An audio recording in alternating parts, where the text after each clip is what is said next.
All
right, there we go.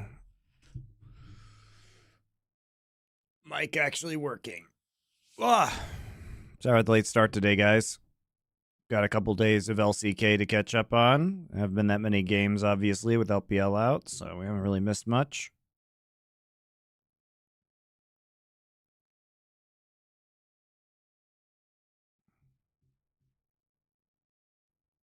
How are you guys doing? More importantly.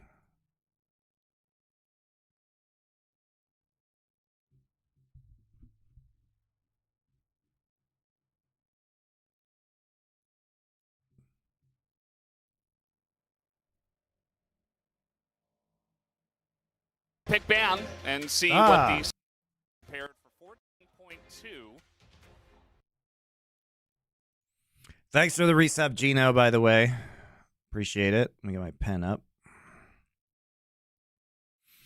I got a fancy new Stream Deck XL, guys. Elgato sent it to me for free. It was very nice of them. We're gonna be using that with lots of stuff, guys. Boston, you converted from a Prime sub. Congrats to converting to the superior form of subscription. Yeah, I'm actually gonna be using this for a lot of stuff. So it was very good timing. Very good timing. Would you rather let Reggie live in your apartment for a year or have a 1-hour phone call every day with double lift for 10 years? Ooh, that's... I think I'd rather let Reggie live in my apartment for a year. I think he'd mostly just be out and keeping to himself. Whereas, like, being forced to interact with double lift for an hour every day would be rough. Wait. Critical question. Dar, thank you from converting from a Prime sub to a tier 1 sub. That's very helpful, guys, when you do that, by the way. Because, yeah, Prime subs are getting nerfed. Twitch is hitting them with the nerf bat, so they're not going to be worth as much money to me. So having tier 1 subs is very helpful. No, my question about the double lift is, can I stream our phone calls? Can I stream our phone calls? Because if I can stream them and make content out of them, it would be fucking hilarious.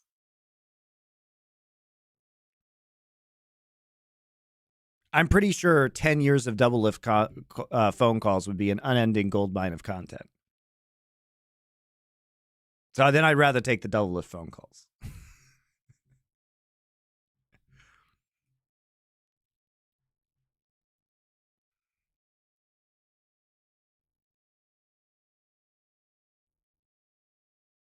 Not allowed to stream it?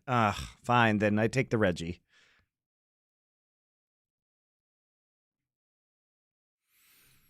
Reggie has never talked shit to me in person, man. He's afraid.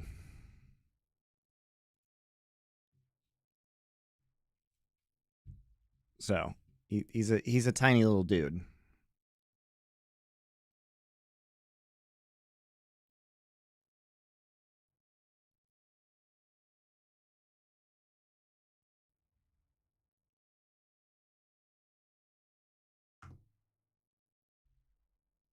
Pioshik is on Fraud Watch. Dude, KT is on Fraud Watch. I can't believe they won this series. Can't believe they won this series. Outrageous, guys. They fucked up my power rankings. Now I had to put GENG at number 3. Fuck. Fuck you, KT. I hate you.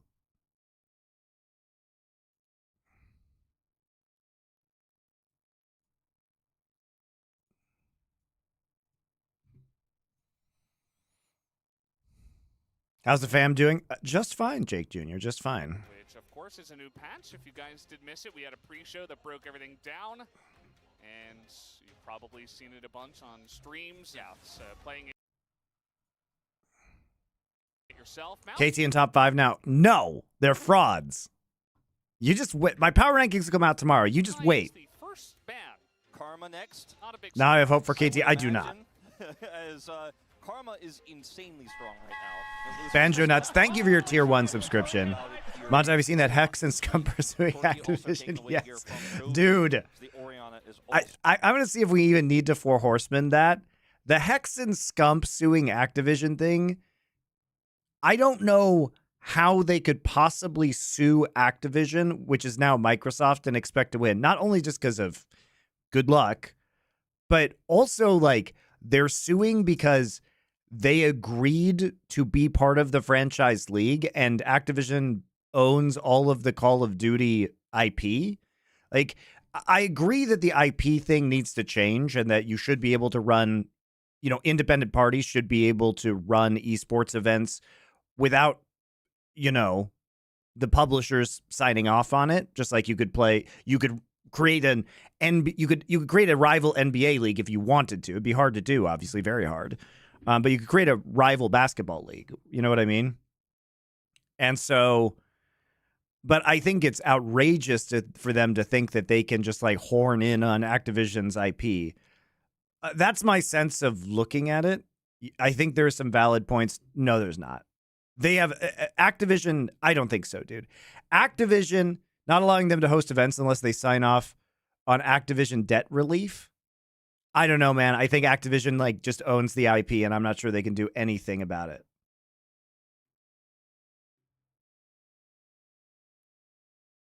So I don't know. I'll have to look into it. I have not read the complaint yet, and I also am not a lawyer, even though I have worked in elite law firms. I myself am not a lawyer, but I haven't looked at the whole complaint yet and seen the validity of it. So I am curious. Maybe they're just hoping for a settlement.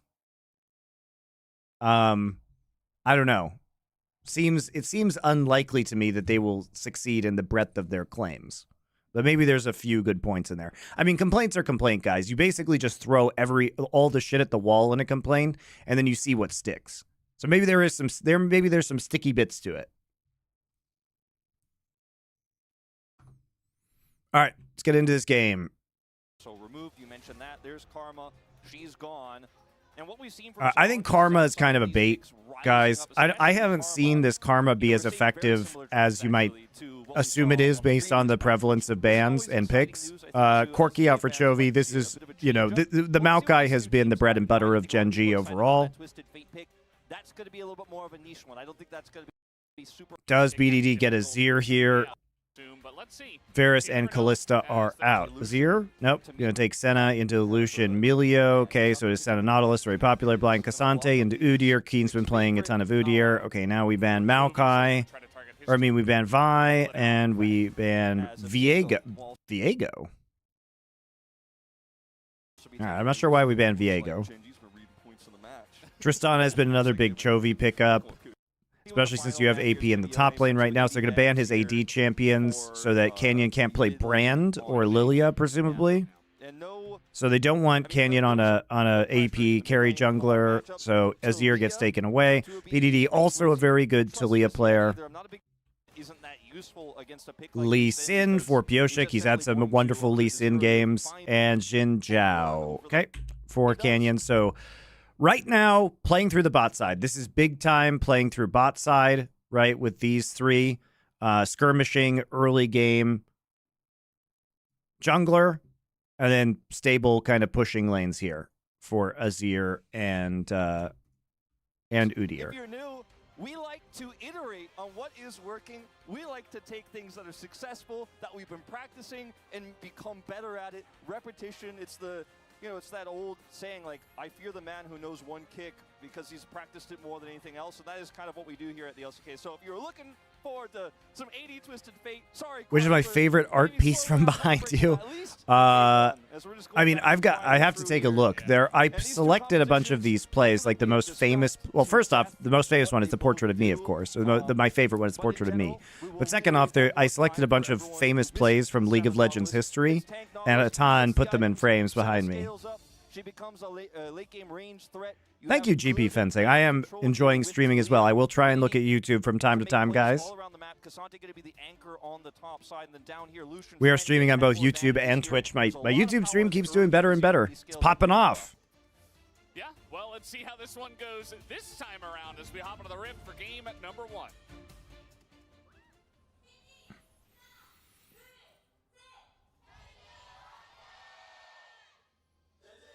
I'm glad you're streaming in the evening. Now I listen to you while I work up at the gym. Nice. What do you do working out? Here we go. Game number 1. We took a week break, but we're back at the LCK. I feel like one of the only interesting things about this draft actually was all of the mid bans and the fact that this feels like one of those times where Azir actually doesn't feel like that bad of a pick, right? Because we had Corki banned away, Orianna was banned away, and then second rotation, they banned away Tristana and Yone away from all lifting, no cardio. Now I don't have to worry about that. That's why I can't gain it. That's why I can't gain any weight, guys. Too much cardio. Akali or Silas, BDD doesn't really want to play that. They were probably expecting Talia to come out, so Chovy a pretty happy Azir spot here, actually. Yeah, it didn't really feel great for Silas with the information they had, and I feel like the only other pick Chovy would have liked to potentially grab here is the Talia itself, right? And so in terms of the tier list right now, we're just not really going to do anything. Made almost 2,000 betting on KT20. You forgot the law of Pioshik, even above he can only be good to his team is bad, is if he playing against Canyon, he becomes literal god. Well, Matty Man, congratulations on your $2,000 for your absurd bet. What were the odds on that, by the way? Obviously, you're priced into playing around that kind of early tempo style, so you don't want the other pick Chovy would have liked to potentially grab here is the Talia itself, right? And so in terms of the tier list right now, we're just not really going to do anything too unique. And when you 9-1, holy moly, dude! What an epic bet. In the draft, obviously. I mean, KT is both going to beat some very good teams like this, and they're going to lose to some fucking bad teams too. So you just wait. The roller coaster is real.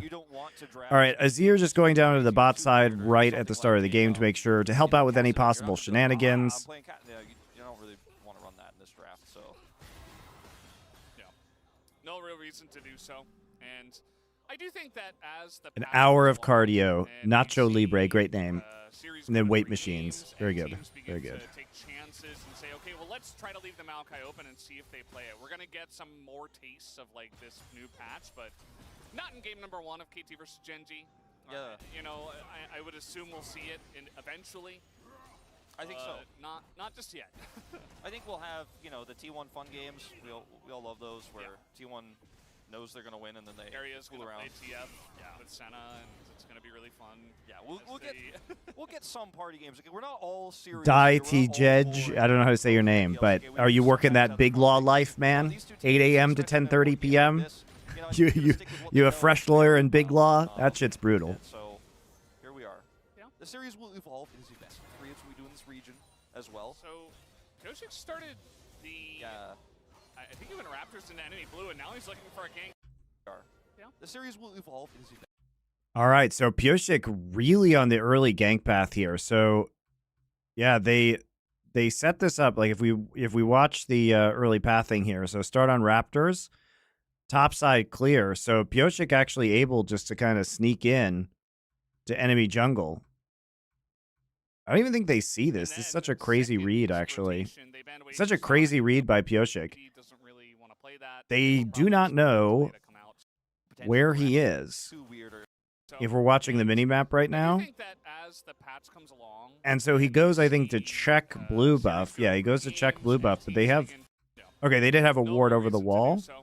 And I do think that as the patch comes along, So and Talia we places a see ward the series right go to now. games and teams So they seem see to no take Raptors. So I guess they just chances, let's intuit try to leave them that out he's by open probably and see how on they play it. We're gonna get Wolves some or tastes of, like, this Krugs. new patch, but not in game number 1 of KT versus GenG. Yeah. You know, It's a little I dicey, would actually, say to we'll steal see it this. eventually. It's a little dicey to steal Not this. just yet.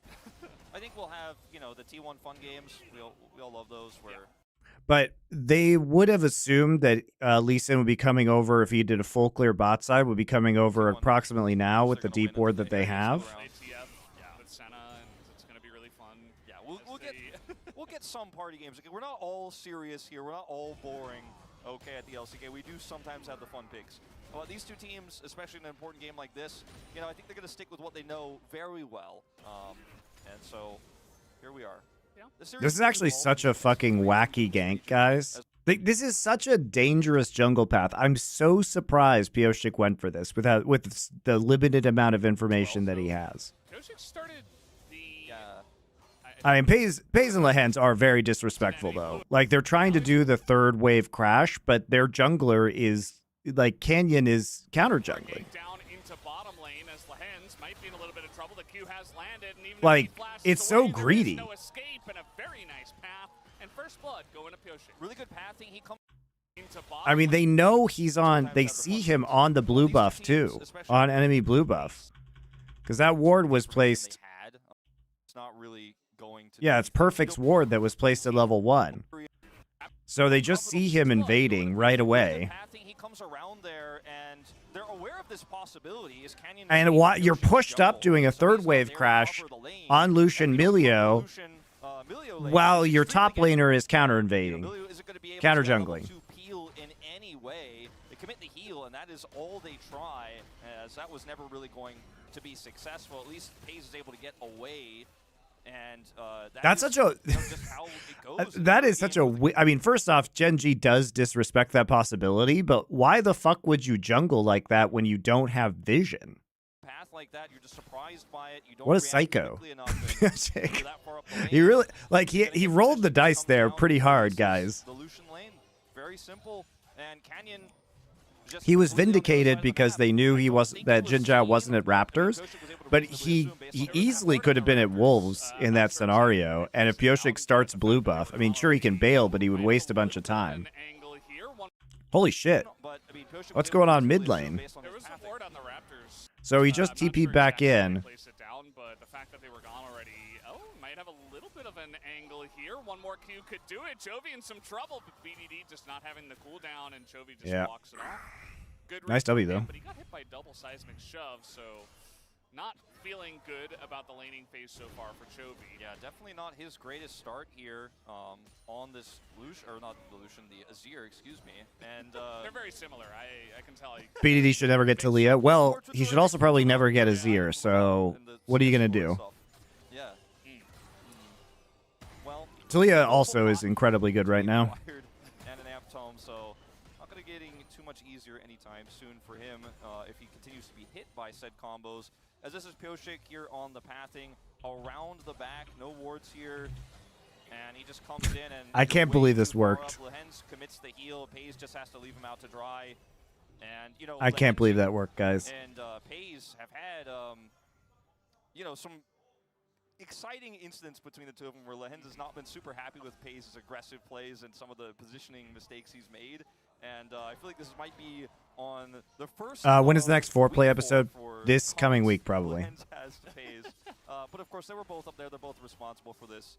And yeah, I noticed SI also gets good live numbers on YouTube. Now, most of our viewership for our podcast actually comes from YouTube. Ever since we started streaming on YouTube, like SI, Power Spike, these shows, like at least 2/3 of our live viewership is now on YouTube. I don't know why, but nobody watches on Twitch anymore. It's all on YouTube. Into the enemy jungle, taking the Gromp and the Wolves away, so essentially maintaining vertical jungling for a very long period of time, and saying that, okay, well, Pioshik's going to be on the bottom side of the map. This does give up the first set of grubs, but you get the Hex Tech. You always watched SI on YouTube even 10 years ago? No, I mean, but now we do it live on YouTube. We didn't used to do it live. I'm talking about the live viewership.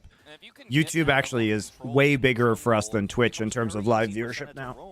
as we've seen so many times, is part of why she's so popular, because she can walk up mid, grab some stacks there, and she's not farming anyways, so she doesn't care. You just simply come back down to lane. They're able to acquire this dragon as well, and essentially Deft can now be the support in terms of his behavior, and actually allow Barrel to just be Nautilus under turret. Nautilus is so good with tank items for engages, but he also can weak side extremely well if he's left alone because of his root. Really difficult to dive him.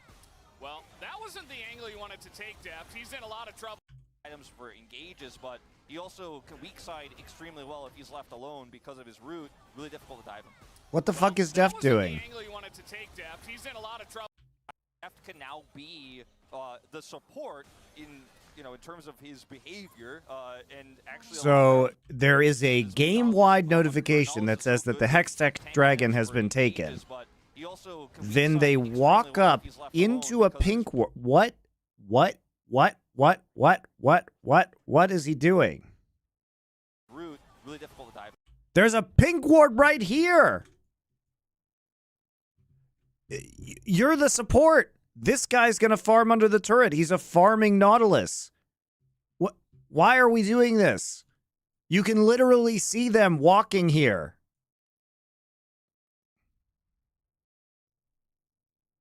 What is happening this game, guys? What people's pathing is so fucking weird. He's in a lot of trouble, and now he is dead. Pyosik, like the wave is pushed up, it's crashing into the turret. You chose to take Drake in front of this. You just walk around. Like what is he doing? Yeah. Why you watch on YouTube? The player is better and more stable. Because I interact with Twitch chat more often. That's fair. I'm trying to be better about YouTube. Right here. The flash comes in, but you're not getting away from I agree YouTube is better in terms of experience. To do it one more and not gonna be the case is okay. Looking for a play. Canyon is right here. The flash comes BDD in, just but doesn't feel like flashing that. That's cool. Very good. Very good. Chovy doesn't even have to flash. Right here, the flash comes in, but you're not getting away from this one as a couple more autos should do it. One more. I don't know. I think I would have just tried to flash the Azir wall. Although if he saw the flash, maybe Azir flashes too. You gotta flash the divide, otherwise you'll probably just die like that. Yeah, you have to flash the divide. He flashes anyways, and then has some. Yeah, this is just he paths right through here, and there's a ward on the river. This is really just unfortunate, kind of inexcusable mistake, but he will be punished for it. What and the that's gonna fuck? Turn that bottom lane around pretty quick. What is it? This game is so sloppy already. And then the knockback, and then watch his footwork here as he avoids the Sand Soldier. Still Like disrespectful pressure by the bot side when they don't have information about Lee Sin. Like disrespectful Lee Sin invade that just happens to work out. Deft also flashed in the river, and KT a little bit vulnerable here. Cannon trying to defend his blue. Pyosik here on spawn. Remember, he stole it. Def just like walking into a pink ward in a pushed lane and then like literally looking at them walking on his own pink ward and continues to just like right click ahead of him. Whatever, man. This game is trash. To be happy with the Grom. So pretty nice that again Pyosik is still maintaining that pressure. Yeah, just with the back timing there for Pays and Lehens, was able to sneak in there and get some additional gold for himself, steal that away. And this mid lane, see if BDD can make anything else happen here, is obviously significantly behind now, just sitting on his cooldown boots and a tier, whereas a blasting wand and the recurve has been picked up from Chovy, so can do quite a bit of damage. BDD going to use the wave here to grab a plate at least, so that was nice. Yeah, and now Keen just bossing around the top side like he does. Keen probably the best Udyr player in LCK. Challenging him in the wave and pushing it up, but once that cooldown is there, you can't do that because if Canyon's around, you're dead. So absolutely. One way to handle it is to try to clear out all the vision and get some support from your jungler and push it out and try to make sure that you're safe. But for the time being, BDD probably just going to have to back off of the wave. So a good start for Chovy after, well, I shouldn't say start, I guess follow-up, because the start was actually better for BDD. But Chovy getting a nice little advantage now. Yeah, great recovery. And you can see, yeah, he's just afraid of the Emperor's Divide. And look at Lehens coming over too. My YouTube channel still describes me as an Overwatch League caster. Probably should do something about that. To be fair, I haven't used my YouTube really since I was an Overwatch League caster. But now, I'm using it again, guys. And my videos have been doing all right for a dead YouTube channel. A very strong Lee Sin Ward because he Got power rankings coming up this year. Very exciting. Very excited. So you just know that you have coverage of that, and they spot him as now trying to get in onto Depth, who's only level 5.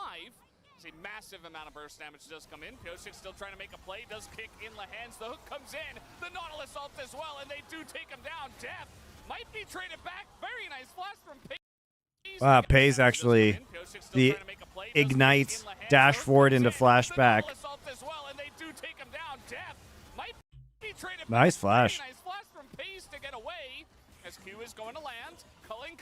Oh, the Q landed. Oh man, if he dodges that Q, he gets out. That's actually he was trying so hard to dodge a very nice Q from Pyosik. Nice job. A double kill goes to Pyosik's Lee Sin. See, massive amount of burst damage does come in. Pyosik still trying. Nice kick. So play does kick in Lehen. Just know that you have coverage of that, and they spot him as now Lehen's tried to flash that. Level 5. See, massive amount of burst damage does come in. Pyosik still trying to make. What the heck? What happened to his flash? Level 5. See, massive amount of burst damage does come in. So, hang on. He misses the ball, unfortunately. He's trying to stop the engage from Pyosik with the ball. But Pyosik actually, look at that actually. Man, Pyosik's mechanics on Lee Sin can be so impressive sometimes, guys. But he's such a derp other times. I mean, look at this. Let's appreciate this for a moment, if you will. So he sees the start of the kick animation from Milio. Ward hops to the side to dodge it. Starts. Milio tries to flash, but I think he messes up his flash, actually. Like, I don't know why he is flashing over here. I don't know why the flash animation looked weird. This could be a spectator bug, guys. Because it looked like he was trying to flash forward. You can see the flash right there. But the flash fails and he gets kicked out. But it looked like he should have been flashing over there. Maybe he had his cursor over here. He accidentally flashed towards the ward. It's a nice trade for Pace, though, for sure. I mean, that could have been much more disastrous. No flashes on cooldown? Yes, it is. The flash does go on cooldown, guys. Watch. Ah, there's the flash. I missed it. Right after there. Okay. Yeah, it was the glow from the ball. You guys are right. He flashed afterwards. So the flash happens at the end of the kick, but the hook's already in the air. It's actually a very good hook by Beryl. It wasn't predictive. He was hooking for the location in which he was, but the direction of the flash also just happened to be in that direction.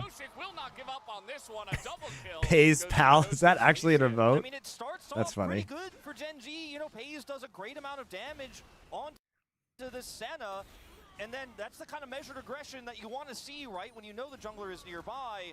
But then still, great play followed up there by Beryl to actually get the kill. Then Pyosik is able to secure the second there. So this Lee Sin... Pyosik, Andrew D says Pyosik is so frustrating. How is he so good and so bad at the same time? That is the duality of Pyosik. You guys know that. Big problem for the rest of Paze's early mid-game here, as he's always going to be under threat. Going to lose a little bit of farm down here as well off this wave. As this part is fine, but then continue to chase forward a little bit... Being a fraud for 1 week. Don't worry, they'll fraud themselves again soon. Why do you face check that? You know he's in the bush. He was clearing a ward in the rift. Pays his early mid game here as he's Yeah, that's actually a very good point that Valdez makes. Is like as Pays being very cautious without his support this time around. Yeah, they saw him with that great ward in the river. So they literally see him right here.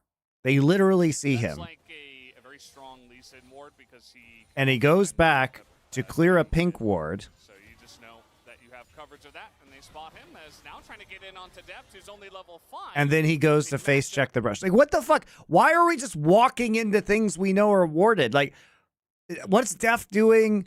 What's Lehen's doing? To get away as Q is going to land. Oh my god, this game is so bad. Will not give up on this this one, a double kill. Get me out. Goes to Pyosic's Lee Everybody Sin. And it sucks. starts off pretty good for Gen G. You know, Pays does a great amount of damage onto this Senna. And then that's the kind of measured aggression that you want to see, right? When you know the jungler is nearby. The game is a dumpster Still, fire. great Everyone is play terrible. up there by Barrel to actually get the kill. Then Pyosik is able to secure the second there. So this Lee Sin is very large now. 3 kills for Pyosik. He's able to pick up his Sundered Sky. It's okay. It was earlier. just a distraction And so this that can be a Canyon big could bump get for the void rest of grubs, Faze's guys. Early mid game here, as he's always going to be under threat. Going to lose a little bit of farm down here as well off this wave. He's clearing a ward. Look at this. He's clearing a ward. They have a ward here. They have a ward here. Where else could he be? Where could Lee Sin be? The mystery of Lee Sin. Could he be here? No. Could he be here? No. Could he be going this way? No. So he can't have walked this way. He can't have walked through the brush because this ward is canceled out right now by the pink ward. So he either is in this bush or he walked this way, and he could be still close. He could be in this bush too, right? As this part is fine, but then you continue to chase forward a little bit far here, and then Lehens actually also just gets Why do you forward. face check that? You know he's in the bush. He was clearing a ward in the river. And like, it's clear that Lehens was torn between following up on Pays' play or just trying to see if he could find exactly where Pyosik was, but you knew he was there. And it's just a little bit puzzling, but either way, he's punished for it, and Maybe just scared of the dive. You know, he wants to make sure that he can push him out. Thought he would be safe with summoners, but yeah, like you're mentioning, it's 3-0 Lee Sin, and it is a problem because once you get the Sundered Sky this early, you're just really tanky. You just never really go down. Kind of insane what you can do. You can duel Canyon. This is the first time I'm watching the series. Yes. Chip. Okay, that was a It's choice almost you can make. always the hook first time comes I'm in watching the instead. series when I'm As on everybody stream. seems to be sleeping after the Lunar New Year. Some questionable mistakes is now perfect TPing in as Lehens is going to go down as well. Here comes Keen. It's all right. Keen's here. Get this shut down. He's going to kill everybody on Udyr. He's going to slap a bunch of people, but just pushing away depth, pushing away BDD, but the seismic shove comes in. And that might BDD, be the real hero. reign of terror on the Udyr as KT will pick up the team fight win. And Chovy ultimately does go down as well, survive. Still, I mean, everything is even right now. Kind of insane what you can do. You can duel Canyon. I mean, in every KT starts scenario this now. Drake, and Canyon just blast codes in. That was a choice you could make. The hook comes in, he's dead. What the Really fuck? down. You can Kind of insane what you can do. you can duel Canyon in every scenario now. So they see him come in. Talii goes down immediately. They turn on him. He has to use his ult super early, but Pyosik and BDD are both inside of it. You can make the hook comes in. So he just gets In every W'd. scenario now is Canyon. Okay, that was He just gets W stunned, then Nautilus hooked, and then killed. dead. As everybody seems to be sleeping after the Lunar New Year. Perfect actually has the first TP in, gets all out onto Lehens, kills him. There is no Milio ult, by the way. There is no culling. Trying to get it for the team once again. We've seen I don't know this what Canyon's before. doing, This dude. time on the Udyr, he's gonna slap a bunch of people, What a but wacky they're decision. pushing away depth, pushing away BDD, This but is the seismic wacky shove decision comes games. in, and that might be the end of his reign of terror on the Udyr, as KT will pick up the team fight win. And Chovy ultimately does go down as well. Survived for a really long time in that fight, but he's dead. And they end up winning this fight with flying colors here, and the gold is now even. Have I tried the Meat and Eat Bistro in Denver? I tried to go to Buckhorn Exchange, but they were closed on Sundays. Oh, I'll try it out. Buckhorn Exchange is closed on Sundays? Why would that restaurant be closed on Sundays? Why would you close a restaurant on Sundays of all days? That's so weird. Lion Man thinks KT are awesome. Well, you would be incorrect. They are not awesome. They are frauds. Keen is the best player in LCK this split. Well, finally, some more Keenasuras like myself. He makes the choice to come in here onto BDD, but everyone else is here, and you have Chovy nearby, but Lehens and Pays are split away, and yeah, you want to fight with Lucian early as much All right, as you can. back on tanks for you, Canyon. You can't be trusted on Xin Zhao. this fight on the sidelines. And then, yes, Keen comes through. And, yes, it's still early game here on the Senna. There's not much Depth can do in terms of feeling for himself here or kiting back. He's Senna. So, yes, Keen will get some additional gold, but it doesn't really matter at the end of the day. And it's gold onto a Udyr. Doesn't feel great. Pyosic's here. Let's see if the Cullen can do enough into Beryl, who is already so tanky. Look at that. And he's probably sitting on a lot of gold. Didn't even go back and buy after that last fight. I love this. Sitting in the enemy jungle, looking to make a play bot, but they're just not going to commit to it as KT is just so ready. BDD's got his Weaver's Wall. Pyosik is standing there menacingly, not allowing them to dive. And that's going to keep them safe. Yeah, nice attempt there from Chovy. If they get a big shove onto BDD, with you know, the DPS is actually close by this time, might have actually been able to pick the Taliyah. KT have the best coordination. They don't. That would be T1. One in. He will lose half of his health bar for it. Bit of a, you know, high action game. Like you said, maybe people sleeping a little bit. You know, still warming up a little bit. It's 12 kills here at 14 minutes between these two teams. What a stupid game this has been, guys. Simply put, punished errors out of both sides. I feel like Canyon, if he didn't know Pyosik was right there. What are your thoughts on KDF? Check the my power rankings tomorrow. I think they're legit. I think Kwangdong is a legit team. Cuz for MVP right now. Cuz is having a monster season, guys. KDF would be so much worse without Cuz making all the big plays. After this game, I'll show you some interesting stuff about Kwangdong.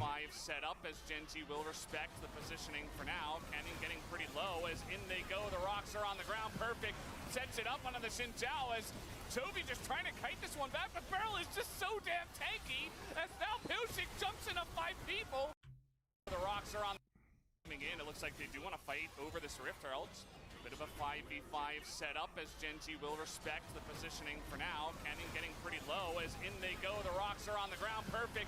Sets it up onto the Xinjiao as Chovy just trying to kite this one back, but Beryl is just so damn It's actually mega impossible to play their comp into Taliyah, by the way. Taliyah is too good. Taliyah should be 100% ban in this meta, with the buffs especially.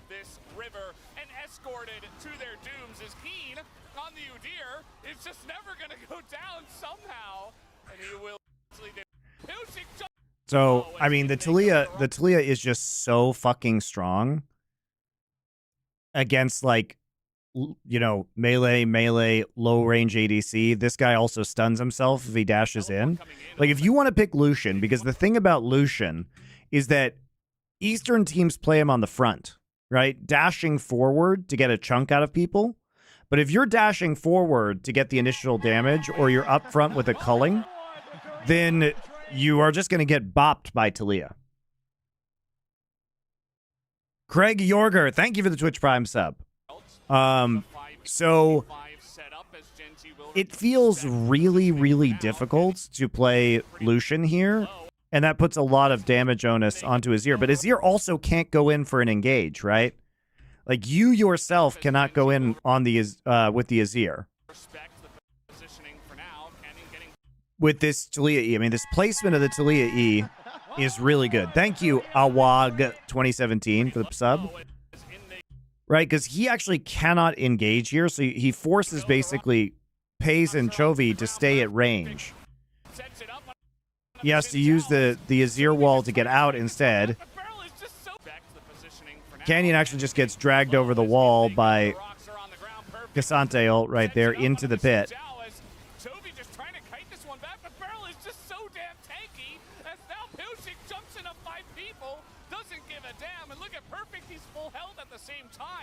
Taliyah actually out of combat long enough to pursue with the wall, too, is pretty huge. And they're lucky to only lose one person here.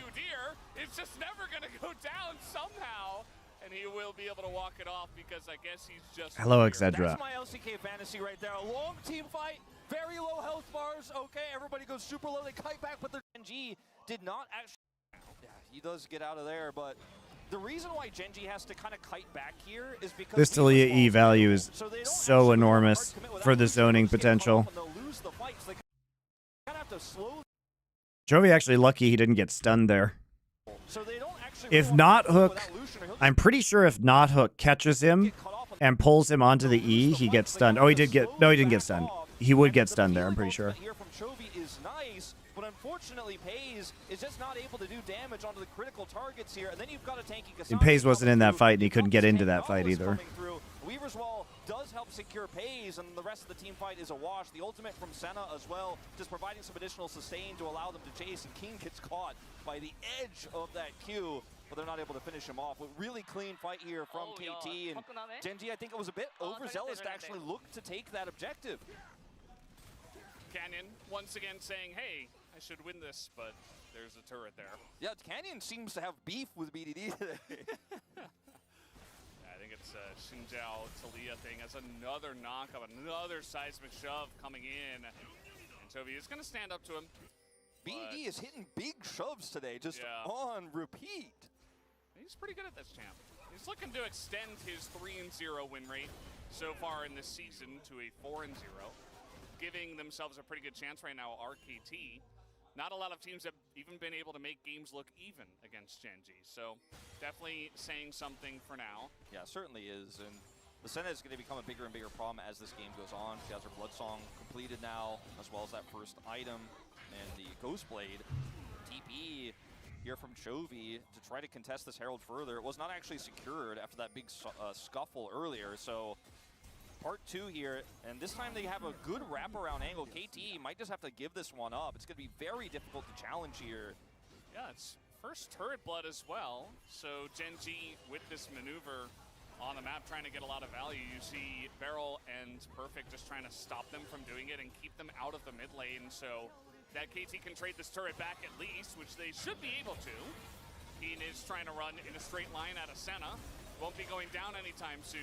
Talia E again. Won't be of great effect as this turret is going. All right, inside track on the turret, nicely done by KT. Looks like a great play initially here from Chovy, where he teleports in. They get that first brick. They have Herald Prio, and they don't find themselves in the same situation they were the last time, where KT just had positional advantage there. Turns into KT quickly realizing, let's hard push mid. This team doesn't have engage, and they're taking. And I get Drake out of it as well. Really? I don't know if they have enough damage on this one. He's just kind of laughing at them. He will avoid any CC as Chovy solo takes the Rift Heralds. Yeah, that was a bit of a... I mean, he was nearby because they had the Dragon. They know they're losing Heralds, so they wanted to make a cross map, so to speak, happen, I guess. I mean, GENG has Herald and Void Grub, so this is definitely still winnable for them, especially because Chovy is an Azir split push artist. They don't commit to the dive. They try to keep them away from the turret. No, they still technically have a gold lead in spite of all of that. And they have an opportunity to use Herald in mid lane to equalize on mid tier 1s. But they got the Dragon anyways, so I think that is going to be prize enough here for KT. Yeah, it's going to be pretty nice against what they are playing against. You can stack them up. You can get your Cassante even more tanky. Even the Lee Sin could potentially build tanky items. Eventually, you've got a Nautilus on your team. So you're feeling pretty good about any amounts of Mountain Drakes that you can stack up. The game is still in a very even spot. The golds here, just a difference of about 200, 300-ish at this point. And as you mentioned, Deft, he's stacking pretty well. Yeah, 65 now. And that's a ton of extra range he's going to be picking up here. In the next few minutes, he's going to become more and more relevant in these fights. I mean, the scoreline 0-3-7 doesn't really, give you the feeling of like, yeah, it's Deft's game, baby. But no, it's a little bit like he's coming, he's ramping up a little bit, And I think that my biggest viewpoint of who's going to win this game, I'm leaning towards KT because they just play more confidently. They played around their comps, win conditions. GENG been a bit timid at times. Talia Wall too late. Yeah, not gonna. Oh, he knocks him back over the wall as Canyon just gonna ult in. Sorry, he has ult. Canyon has ult. It's okay. Barrel is so incredibly tanky. They do take him out though. As the kick from Pyochik is massive as he's able to turn. Chovy didn't feel like flashing. Doesn't care at all as Barrel is so incredibly tanky. They do take. I mean, it's a nice kick from Pyochik. It's a nice kick from Pyochik. Ult and dash on in doesn't care at all as Barrel is so incredibly. Pyochik actually gets his Q2 onto Canyon. W hops over and then kicks Chovy out. Is massive as he's able to turn this fight around, and now Lahenza, Canyon, and everybody trying to flash away and get the hell out of there. Oh my God, no! How does he keep hitting the Qs? All right, he paid for it. Canyon too. Bait Canyon into this fight and give them the for 1 in that trade. Pyosik very happy with that play. Okay, that was wild because, you know, obviously the Weaver's Wall can catch the exiting Xin Zhao from the Herald, but Keen, you're going to need to leave this location. Nice fight. He's fine, but he will have to leave. He won't die. He won't take the Yeah, the issue here, guys, from a compositional perspective, is like you can't dash in to engage with Azir, right? Because you have Talia E. You have Talia E. You can't poke forward with Lucian. Like, you can't push forward with Lucian because there's Talia E and W. And you'll just get poked yourself and can't get out. Or you'll get kicked in, or you'll get not ulted, right? So the question here for Gen G is who engages, right? They don't have a comp that would naturally have any kind of engage. You know, the engage for Xin Zhao is all gated around his ultimate. And if they disengage while Xin Zhao's ulting and then re-engage, or just kick him out, like let's say he comes in and they just kick him out, they just use Lee Sin kick to get him out, then they don't have any follow-up engage. You have an Udyr who's just going to run at them, but that's not going to work. You probably cannot use Azir ults to engage because of Talia E. So you just have no engage, right? And so you could never kill Senna. You could never kill Talia. You can never kill Senna. Senna does a bazillion heals and you lose the game. Like, Gen G cannot... This composition just doesn't work. And the only way it can work is if KT is playing into you, but KT is taking all the turrets, and now they still have a turret up in mid lane, and so you basically have to play into them for the next Drake, and you lose whenever you play into them. It's a disaster for Gen G. They lose all of their damage instantly. Yes, durables don't exist when you can never engage and you're outranged as well. Yeah, it feels super bad. It's very difficult to actually get away from I don't understand why they let them have the Talia. The Talia fucks up everything. He comes from far away here, and then Canyon gets over the wall, but is still pulled back here over it. Turret goes down, and then Canyon makes the call to go back in, but Beryl is just so tanky, he can absorb all of that ultimate there. And then look at this play from Pyosik, and then the support that BDD gives him. He's able to get out of there easy peasy after kicking back in, and now the Azir is gone. There is just no fighting this for Gen G. Absolutely not. Then he ward hops to get another edge Q, and yeah, dies for it here, but Canyon is just doomed to his fate. Yeah, I saw him clapping after that play in live as well. Pyosik certainly having a very good game to start off this week, as he's sitting at 5-2-5. So Pyosik is forgiven for his next 3 awful games. Now, Pyosik is never forgiven, no matter how good he is. I'm #1 Pyosik hater. If we could just maintain form, you know, it's scary what this guy can do. But you know, but when he's on, he might win a world championship. He did that. You never know what you're gonna get. Yeah, he's perfect for KT actually. Fits in very, very well with the No, brand. perfect is perfect for KT. Pyosik is Pyosik for KT. And Gen G, they got the turret, and there were some kills traded, but no objectives really went one way or the other. We didn't have a turret, a Drake spawn yet. We didn't have anyone go for the Baron, of course, this early on. And the gold is still pretty much exactly even. I think this comp for KT can't really snowball after a team fight extremely well, especially one like that one that was so broken up and so extended, and you already got the Why do I hate him? Because I've had to watch him for years. You watched him at one World Championship and thought he was amazing, and then you saw him in LCS. He's been torturing me for years with, like, going from god to dog shit day to day. That we've spoken a little bit about how good that is for KT is a bit of a trap here. Yeah, Gen G had some really good vision around this Baron, trying to say, hey, we could be doing this, but at the end of the day... I hope you're well too, man, Bear Pig. I'm really scared of Gen G doing it at 23 minutes. If they full committed to it, sure, they could get it. But KT had some trinkets and stuff to spot them coming in. And I think that both these teams really want to fight over these Mountain Drakes, based on what we've seen. Nice hook is going to land. The Q is in there as well, but Canyon going to knock in Beryl as he is just so incredibly tanky once again, but the kick is big from Pyosik. Gets over the wall, but this time he will be punished by Pays, as he will be taken down. Perfect now as Sahal. So here's a question for you. If KT is such a fucking good team, okay, riddle me this. Why are they engaging against a team that cannot engage? Okay, Gen G cannot engage. We went over this.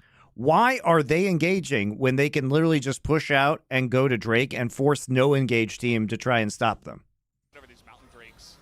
Why are we hooking? Why are we hooking? Why are we hooking? Why are we hooking onto a Xin Zhao with ult up? Barrel with the Giga Troll. They literally only kill a support. As he will be taken down. Perfect now has to hop away, and this time GENG will take the small lead after the fight. There's just so many different threats for KT to deal with. The Barrel is bad, guys. Deal sustained damage in these fights. So even though you look for a pick, you look for a kill, and you're they literally just gave up Soul Point for funsies, KT. You can't really do much after that. The sustained damage is just not safe for Chovy as a TP from Keen to try to flank. Yeah, might be able to get something here. Canyon can't really dash over the wall, but surely Chovy can as he gets over multiple walls, and they will be able to take out one. Perfect on the Cassante. Doesn't look like he's going to go down, but Deft will be escorted out of this one. TP is coming in as Deft is in a bit of trouble. I mean, the Sudir does negative damage, actually, to the center, which is kind of insane. Fucking teleport Nautilus. Way too far. Can they kill the Udyr is the question. Why don't we just take the Drake? Why does nobody want the Drake? Fuck this game. Not a banger. Garbage game. Trash game. Why are we engaging onto them? Just fucking take the Drake. Fucking take the Drake and get Baron control. Okay, fine. Kill BDD, fine. Go to Drake. Or go to Baron.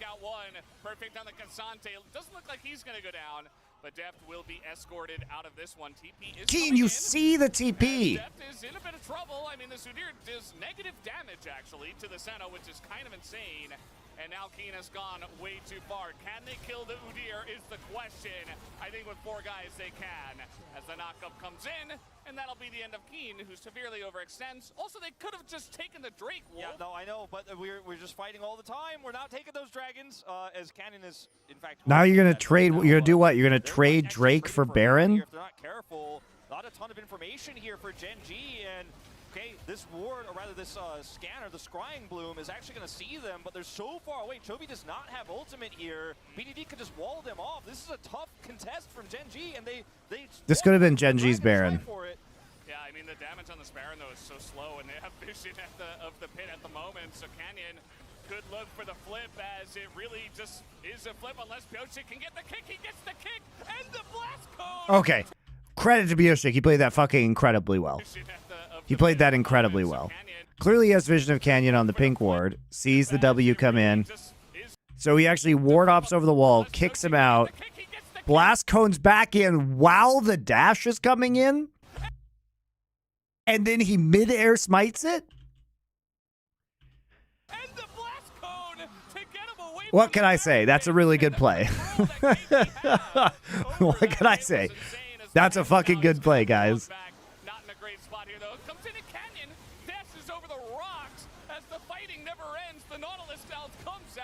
Zones them out perfectly. BDD with another huge seismic shove to take out his counterpart in Jovi. What a fucking troll job by GENG this game. For real. They get the Baron and they win the fight. This was so fucking winnable. They just do it. It just seems like every single time. This should be a new rivalry in the LCK, you know, because it seems like GENG is always coming in as the clear favorite. Then KT just has these games against GENG year after year where they show up and they're bringing this one to a 1-0 lead, very likely. I mean, the game Why has Nautilus Senna become more picked than Tahm Kench Senna? Because it gives you better engage options and kill pressure in lane. And it all goes back, if we want to butterfly effect this, to Keen's call to chase Deft. Like, the thing about Nautilus is that he gives a conditional form of engage with his ultimate, whereas Tahm Kench, if you want to engage, you have to use Abyssal Dive, which commits you to the fight, right? I think in certain compositions, the Tahm Kench Senna makes a lot of sense, because obviously, like, if there's a lot of dive on the enemy team, or a Vi, or assassins, like, the Tahm Kench can be really good, but I think overall not just gives you more versatility in lane and in team fights. That's my take. Opportunity here for GENG to try to claw the way back in. The Lucian also past his prime in this game in a lot of ways. And Canyon's getting caught here as well, but Piochi takes a massive amount of damage. Pays is like a laser turret right now back there. As Chovy looking again, but he's going to get knocked back. Only hits the Nautilus, and he goes down. As Chovy will not be able to do much in this fight now. Pays as well getting zoned away by the superior range of the Senna.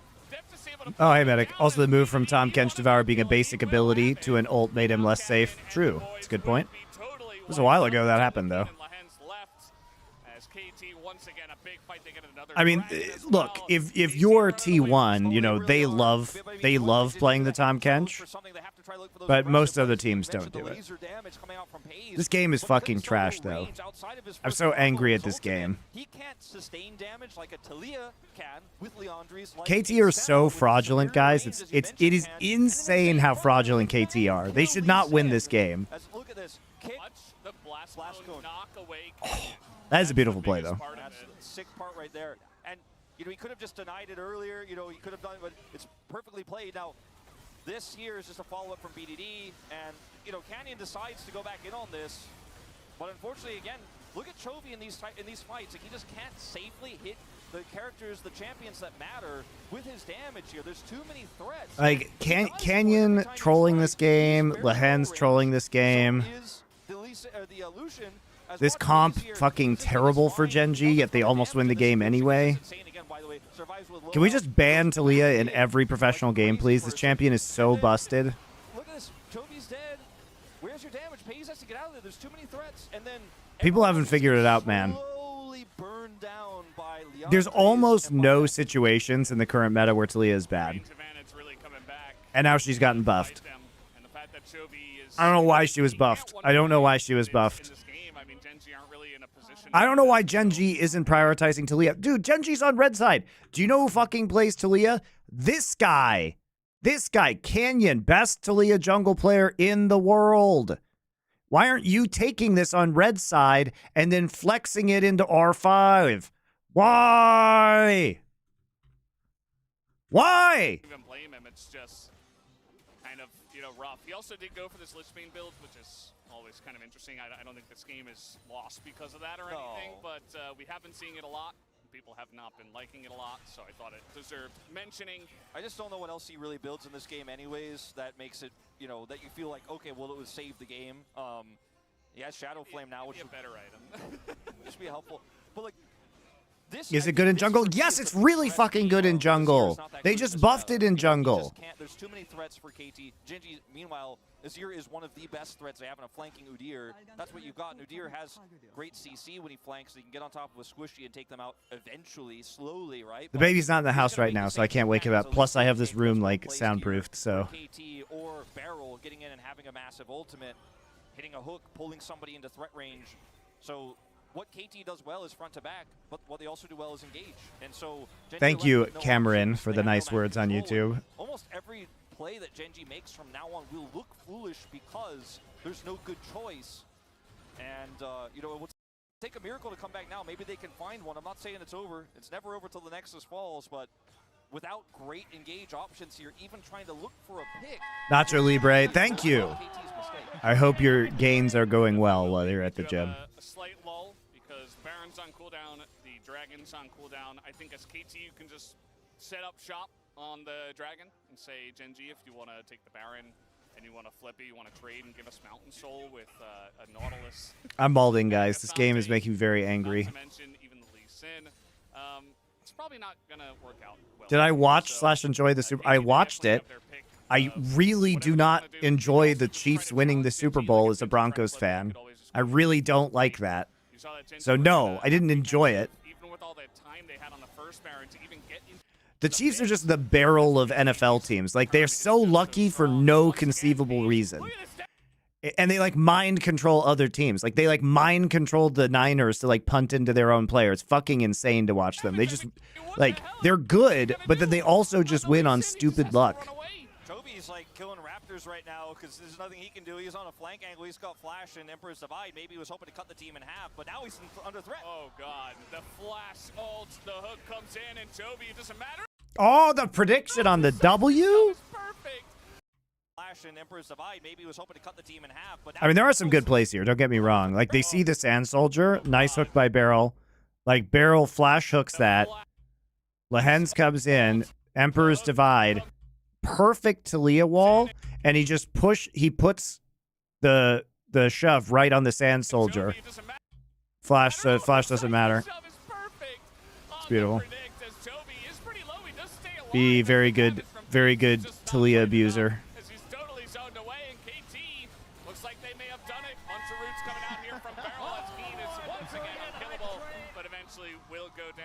D. Kowalski, welcome back. We bit into the cupcake, and the razors turned out to be sprinkles all along. No, you didn't. This is how the razor cake gets you. You just tasted the frosting. You just tasted the frosting. In game one, spent a lot of time talking about the wacky early game, but KT were definitely the winners of that. They were able to get through that Lucian big spike in the mid game, and then this Senna truly came online. And Pyoshi, the man is possessed today. We'll see if he can keep up the form in game two, but if you're a KT fan, you are loving this first game. Absolutely. Am I? Perfect. Already out of their seats, and I think we know where a lot of those POC votes are going to go.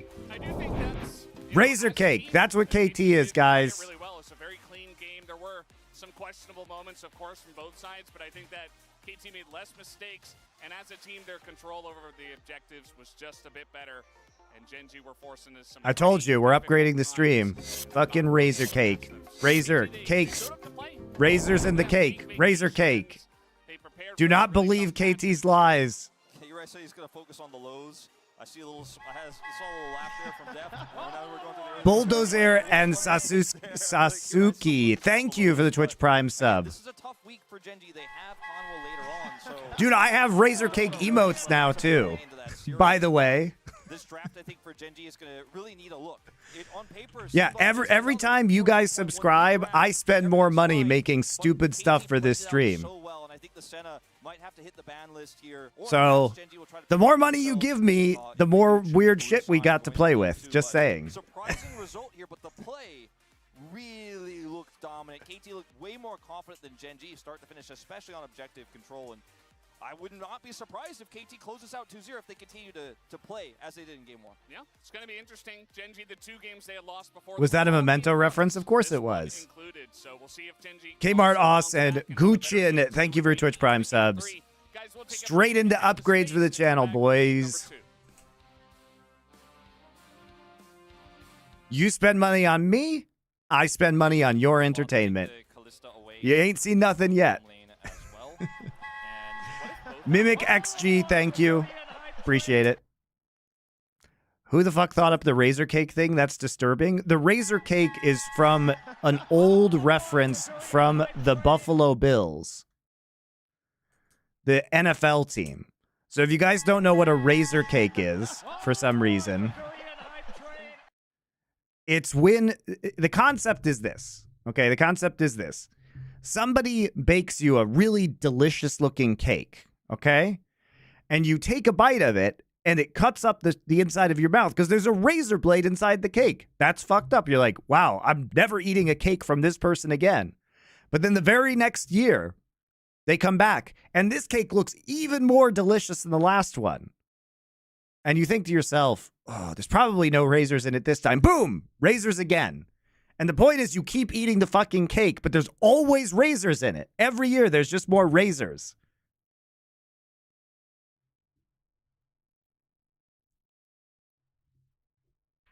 Was this from when they made 4 Super Bowls in a row? Yes. Yes, it is.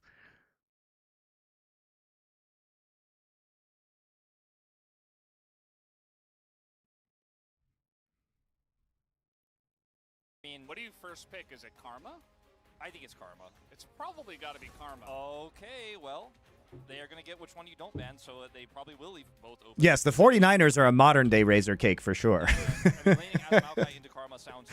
Cake is delicious and has no razors, Monty. No, the KT cake is loaded with razors. Kits Foxes, thank you for your Tier 1 subscription. All proceeds will go to making the stream even more glorious than it already is. This is why I needed the This is why I needed the Stream Deck XL, guys. Because I need a lot of buttons for what I'm about to do to this stream. Just gonna put that out there. We need a lot of buttons for this shit. Yeah, and shout out, by the way, to Elgato for sending me the Stream Deck XL. Thank you very much. Very generous of you.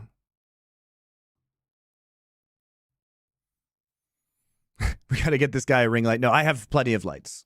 I also use the Elgato key lights, but I purchased those for myself.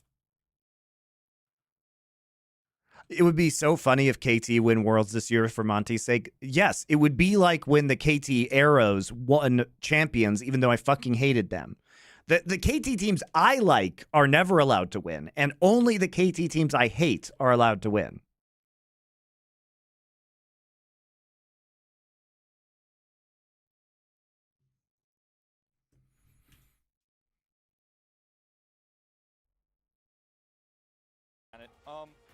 Let's see what their answer to the Karma is going to be.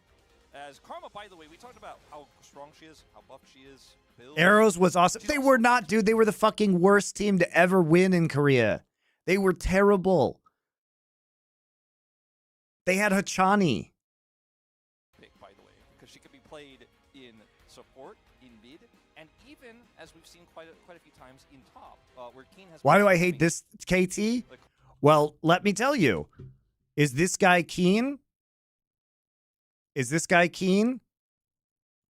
No? Is this guy cuz? No? Is this guy any kind of decent support player?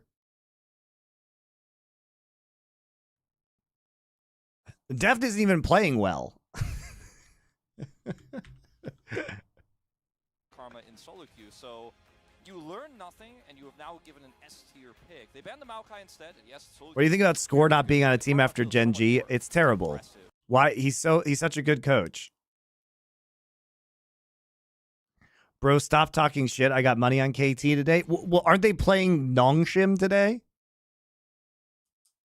Why don't you like Pyoshik? That dude's legit.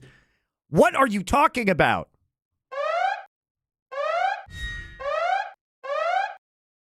You don't even watch LCK if you think Pyoshik is legit.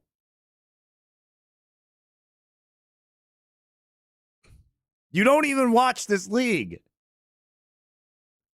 And they say Senna is better. How come I can't live your life where I have only seen good Pyoshik games?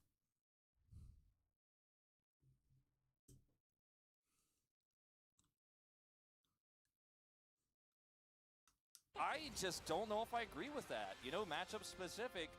We saw what you could do with a Karma lane or with a pushing. Oh, you guys are just trolling me, so I'm pretty sure you're just trolling me. Bro taught us, you know, it's a good pick, but if Karma is open, if Caitlyn Lux is open, you might struggle, and it is going to be the Lucian to be locked in. Again, still not necessarily going to be the Karma in the bottom lane, but definitely feels like this. No, they're just going to go Lilio Lucian, so it is going to be a solo lane Karma. It will be a solo lane. We still. All right, so KT is sticking with the Maokai Corki bans that we saw in the first game. No Kalista in the bot side either. The Ori ban is a little curious. Thank you, Henry934. I appreciate it. I deserve that for making you guys great stream graphics and making the stream more fun for you. I deserve it. And also a Tantalos because he made them.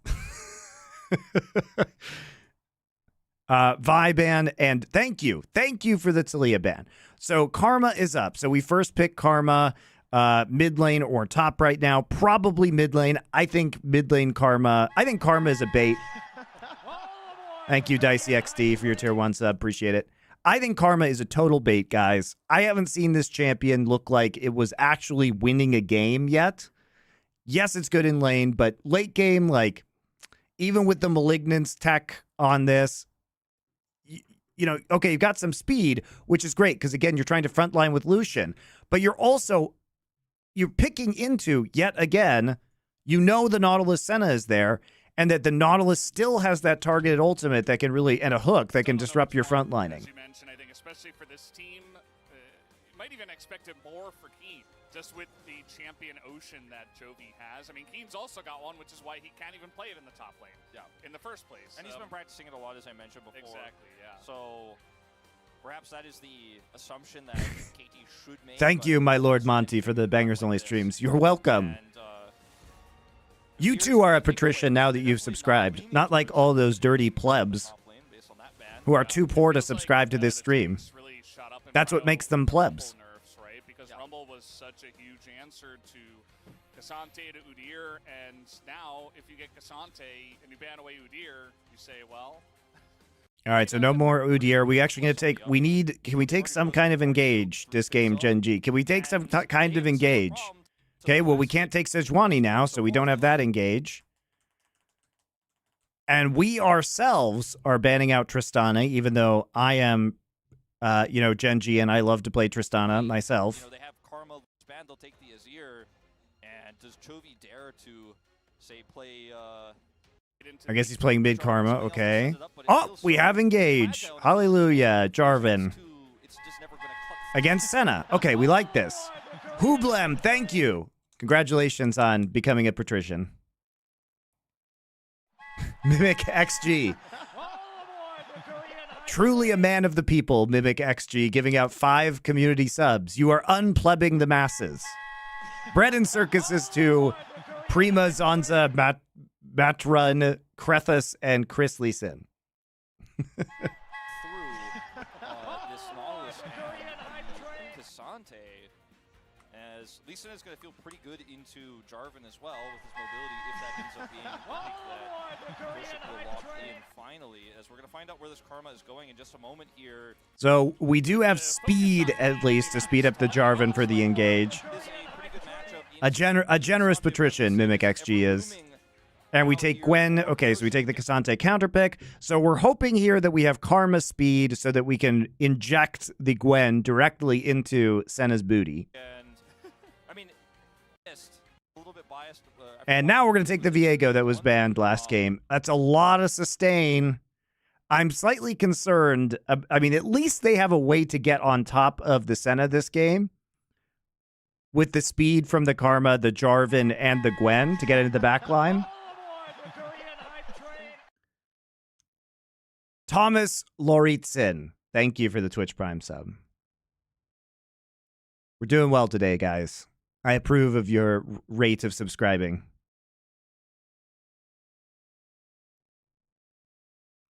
But that says, if the Senna can avoid death here, I mean, the reset potential for Viego and the consistent healing from Senna is pretty devastating. Like, Bioshi can take over this game. As we saw in the last game, and then if you front to back, you get that first reset for Viego, you start transforming, you become a Gwen, for example. If you kill that Gwen first ever in a team fight, more that. I do think it is going to come down to the play. KT have already proven that they deserve to be considered on Genji's level, just with the way they essentially controlled and carried that entire first game in their favor. Jarvan's going to be very interesting. Canyon very good on engages and tanks from the jungle, but Jarvan definitely fills some of those. We get Kwangdong at Worlds. Well, Kwangdong has already beaten KT. So in what world do you think there's a chance in summer that KT drops the ball horribly? You mean the team that already lost to Kwangdong? That one? That team?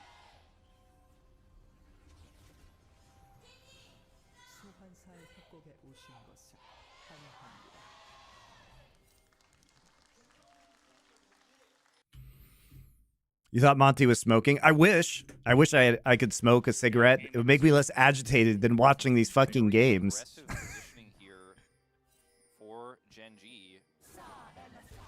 And just going to be a big Q. That's all. Mana flow bands. GG. GG. It's over. Somebody call Tasteless. Game 3.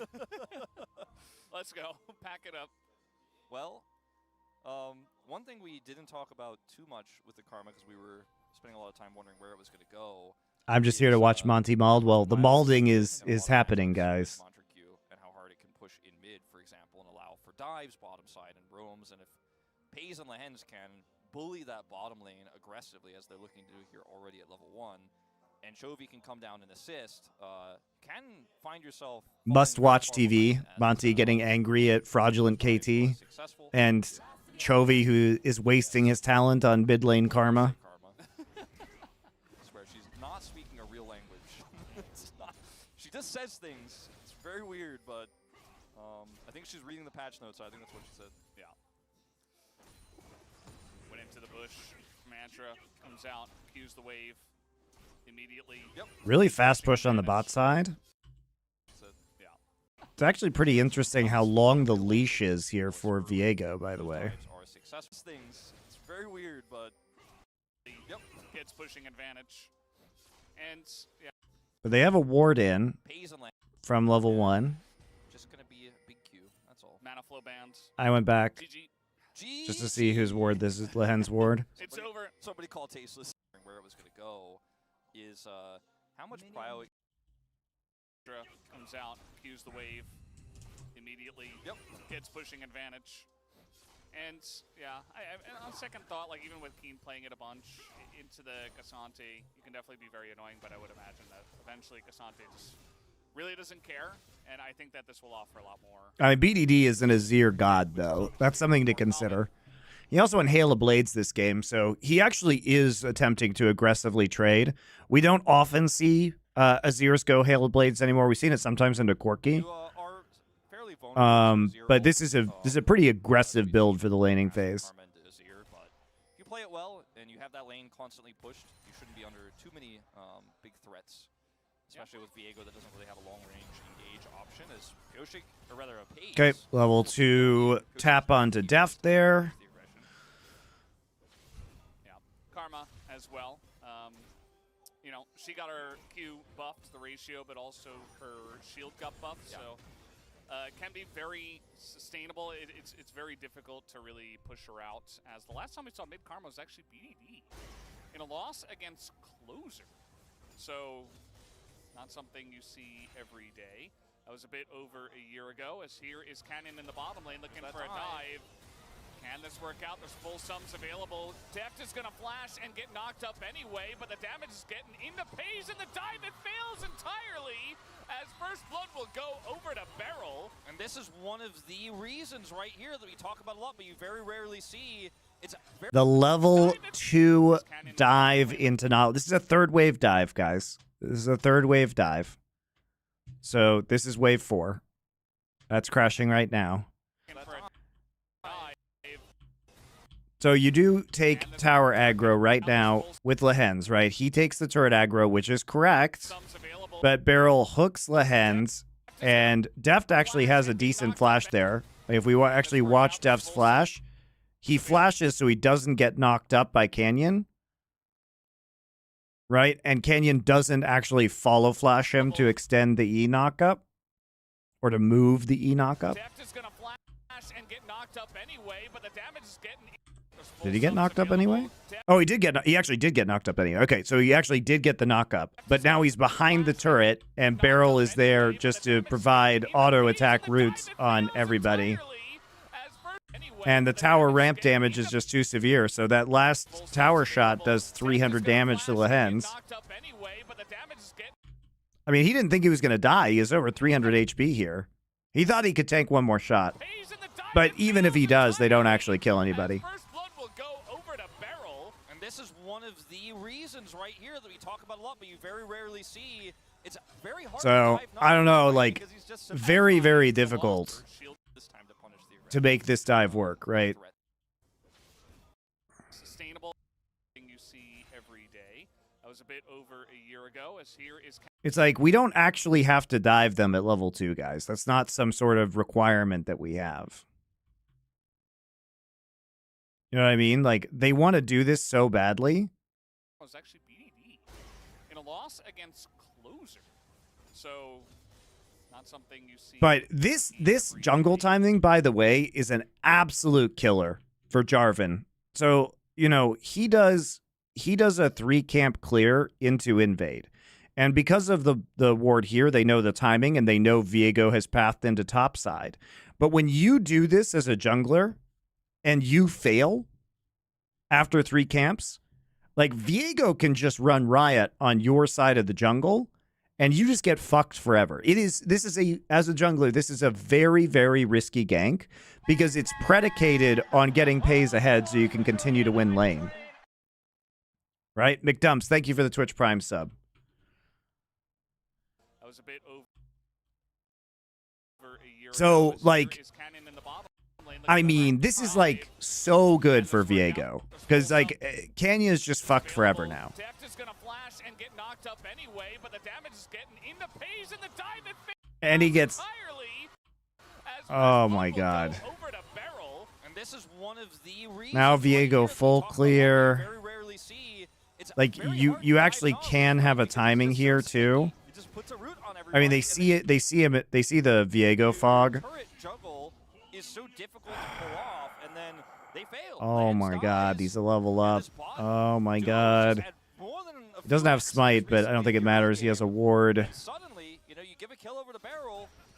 He's farming Nautilus. Ah, now he He's gets pretty double well. crab. Very awkward scenario here for GENG, and they did not do that. Dude, the Milio damage control is now out of hand. Doesn't want to walk all the way down there for a level 3 dive with Jarvan, but now it's going to weaken the potential. He doesn't have smite. Will lose his But Lehens actually has to go kill over to Beryl. like deal with this, right? He's farming Nautilus. He's gonna And they know they have a timing because Senna at least has to back because Senna's low. So Lucian's in a 1v1 in bot side. So it is a good timing for a jungle roam. Still early game. He doesn't want to walk all the way down there for a level 3 dive with Jarvan, but now it's going to weaken the potential of that as Koshik will lose his scuttle. Yeah, he did take the blue and has been farming excellently. Just full clear into enemy blue, so sitting on 28. And you remember game 1, Piosik was able to get down in the bottom lane. He made such a huge difference. Canyon tries to go for the dive. The bottom lane. Ao says Lehens did one auto before Pays flashes out, but when it lands, Airy is out of cooldown, so Airy hits after Pays is out of tower range, which aggroes the tower onto Lehens. I mean, we can look at that. Actually a lot more common. Did it just re-aggro onto Lehens? So available. You might be right. Not something you see every day. That was a bit over a year ago, as here is Canyon in the bottom lane looking for a dive. I mean, he starts the tower aggro, so he does run out of tower range, which aggroes it back onto Pays. Pays flashes out, but where is the Airy?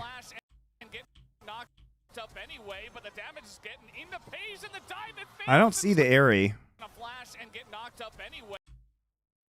Oh, I saw it fly out. Interesting, yeah.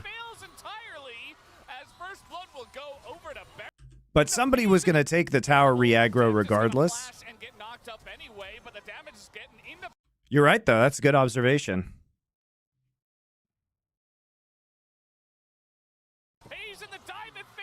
The dive was failing regardless, though, guys. The dive was failing regardless. And then we get all these shenanigans on the top side, too. The tower could have re-aggroed onto minions. Yeah, but they're not getting the kill, I don't think. Canyon tries to go for the dive. The bottom lane from Koshik wasn't a dive in game 1.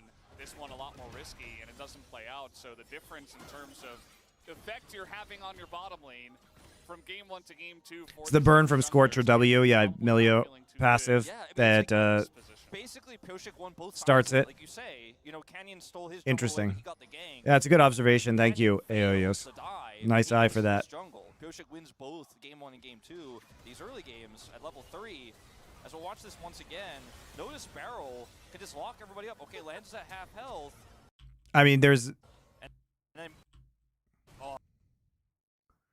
I mean, I still don't think they actually kill Deft here.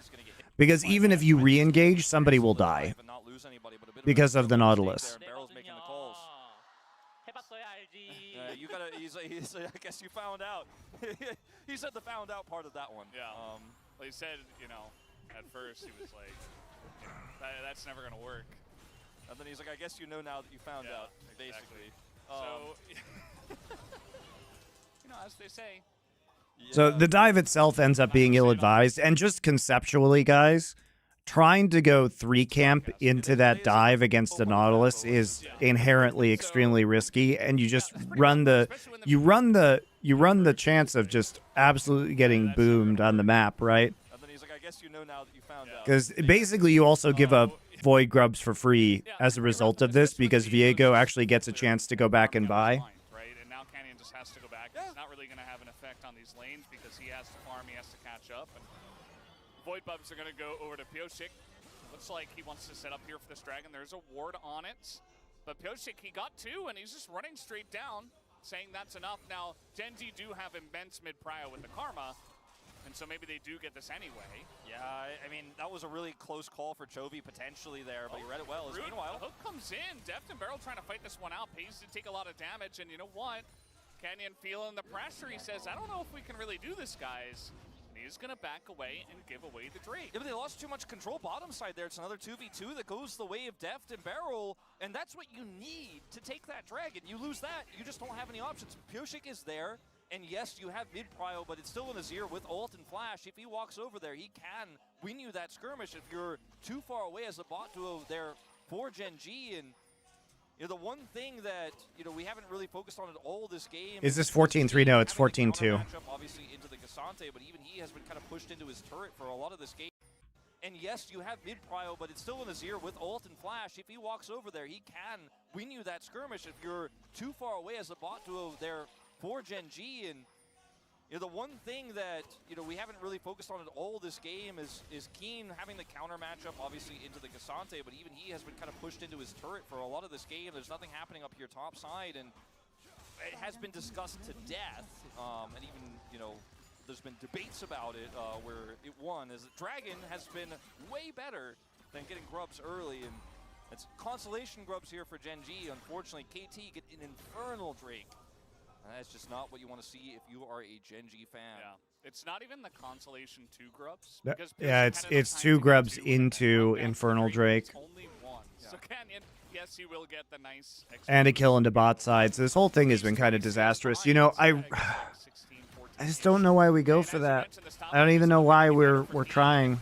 As he is going to throw out the needles here, but he's taking someone's damage. Canyon coming on in, giving them a chance, but guess who's here? It's Pyosik, and Perfect is on kill. The backup comes in, and the flash stun is good enough, and Canyon does have his flash, doesn't even bother. Deft is also top side for reasons. And the jungle gap continues to widen as Pyosik, he's looking for more. No way. He's got a couple of ults to go in. Whoa, Pyosik, dude.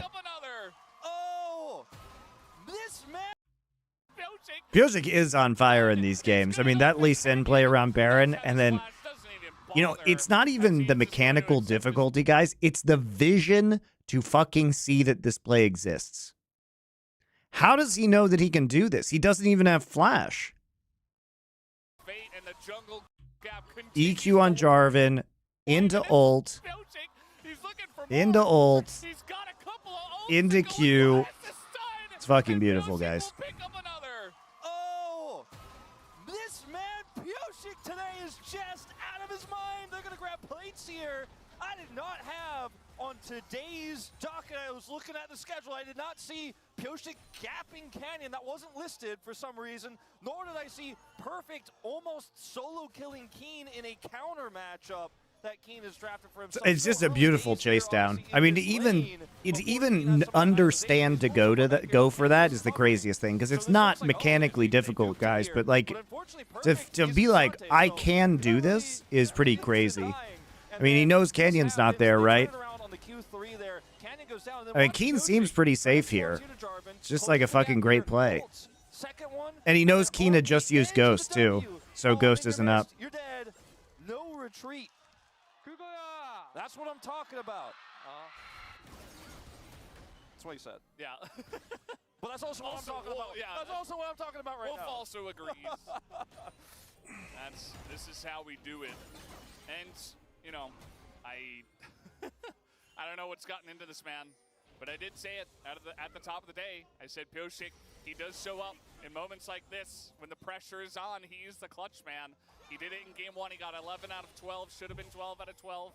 And maybe he does it again. He's already 2-0, and he's miles ahead of Canyon in this game. I mean, he's been taking all his farm this whole time too. He's ahead of the play on where he should be, and Barrel is just sitting down there farming like it's no problem. There's not been any pressure from Jarvan there. Canyon tries to counter gank topside basically or cover for Keen.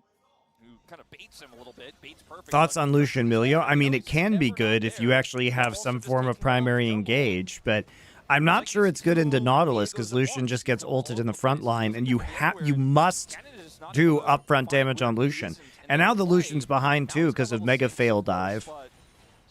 And you have a Fed Viego who also will be able to stun him in the front line. Like, if you can play really far up, I mean, see, this is it right here. This is why it's good, guys. Plus, you know, once he's got the Milio range buff, plus he's going to build energized items, so, you know, rapid fire cannon. It can be very dominant. If you have good vision to know when you can move forward as Lucian, it can be great. I mean, this is still a small victory here for Pays pushing this in, but I mean, Def's going to get the majority of this, so small win, right?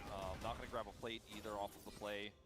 But trying to find that option. I think obviously Deft hitting him with the root there, the snare, is the biggest issue on trying to follow up on that play, and he just walked beeline straight towards him. It's pretty easy for Deft to hit that, and this bottom 2v2, I mean, Fire Eating Ninja, thanks for doing these, Monty. Great content as always. Players, but it feels like Barrel and Deft have just handled this lane. I moved away from my dudes who I used to watch live with, so it's a nice comfort to watch alongside of you. Aw, thanks. That's sweet. I'm glad I can make something that you guys enjoy. I'm having fun too. I've really been enjoying streaming, guys. I hadn't really enjoyed streaming previously, but you guys have been incredibly chill and like have good points that you bring up for the most part, are observant.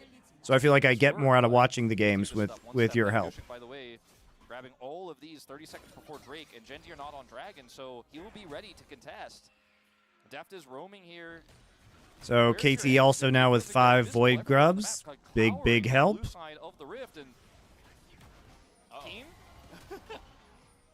going to be denied it back.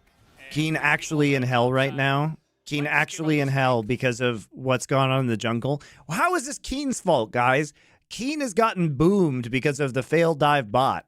Now Pioshik just takes all of the accumulated power he got and has transferred it into torturing Keen in the top side. By just getting up to the top side, taking more Void Bulbs, and actually using them, which is not something we always see. The cool thing about KT's play here too is if they actually ended up finding something on this dragon, or if Genji hesitated or tried to cover Keen is paying for the sins of the bot dive. Play on either side of the rift. He can come over, and obviously BDD had TP as well, and maybe he ults a Karma. He's the Jesus Christ of this team, having to die for bot sins. But they didn't have to play it that way. They had so many options, and could have even teleported the Nautilus top side if Keen tried to hold and defend. Thoughts on the Keen pick? Well, Keen, like, Gwen is a counter matchup to Cassante, and if you have mega speed from Karma, you can actually just run straight into their backline and devastate the backline. It's very good with Karma mid, I think. But I just don't like Karma mid in general. But if you're wondering, like, the answer is he both got a top lane counter pick, and it should be theoretically effective to carry. Barrel just flashes the ball. Oh, the flash over. The fire kick as Pays will just dash away. Doesn't really amount to too much. It looks cool though. High value fire kick. Got I mean, he forced flash. He forced flash, which is fine. Support flash is amazing. He's gonna find Pays here. The root comes in, and Pays is just alone. I mean, Lahen's already. What the fuck, man? This game is this series is so sloppy. He's gonna find Pays here. The root just gets punished for recall positioning. I mean, Lahen's already backed, and that's the second flash. As Barrel, aggressive as always, he's going to find some value here. Pays is now in this very awkward spot where he wants to stay to catch this wave, but he has no flash and he's very low. Did I think the Super Bowl was mega boring? No. Also has no flash, so this is it's pretty exciting by the end. Perfect's over here.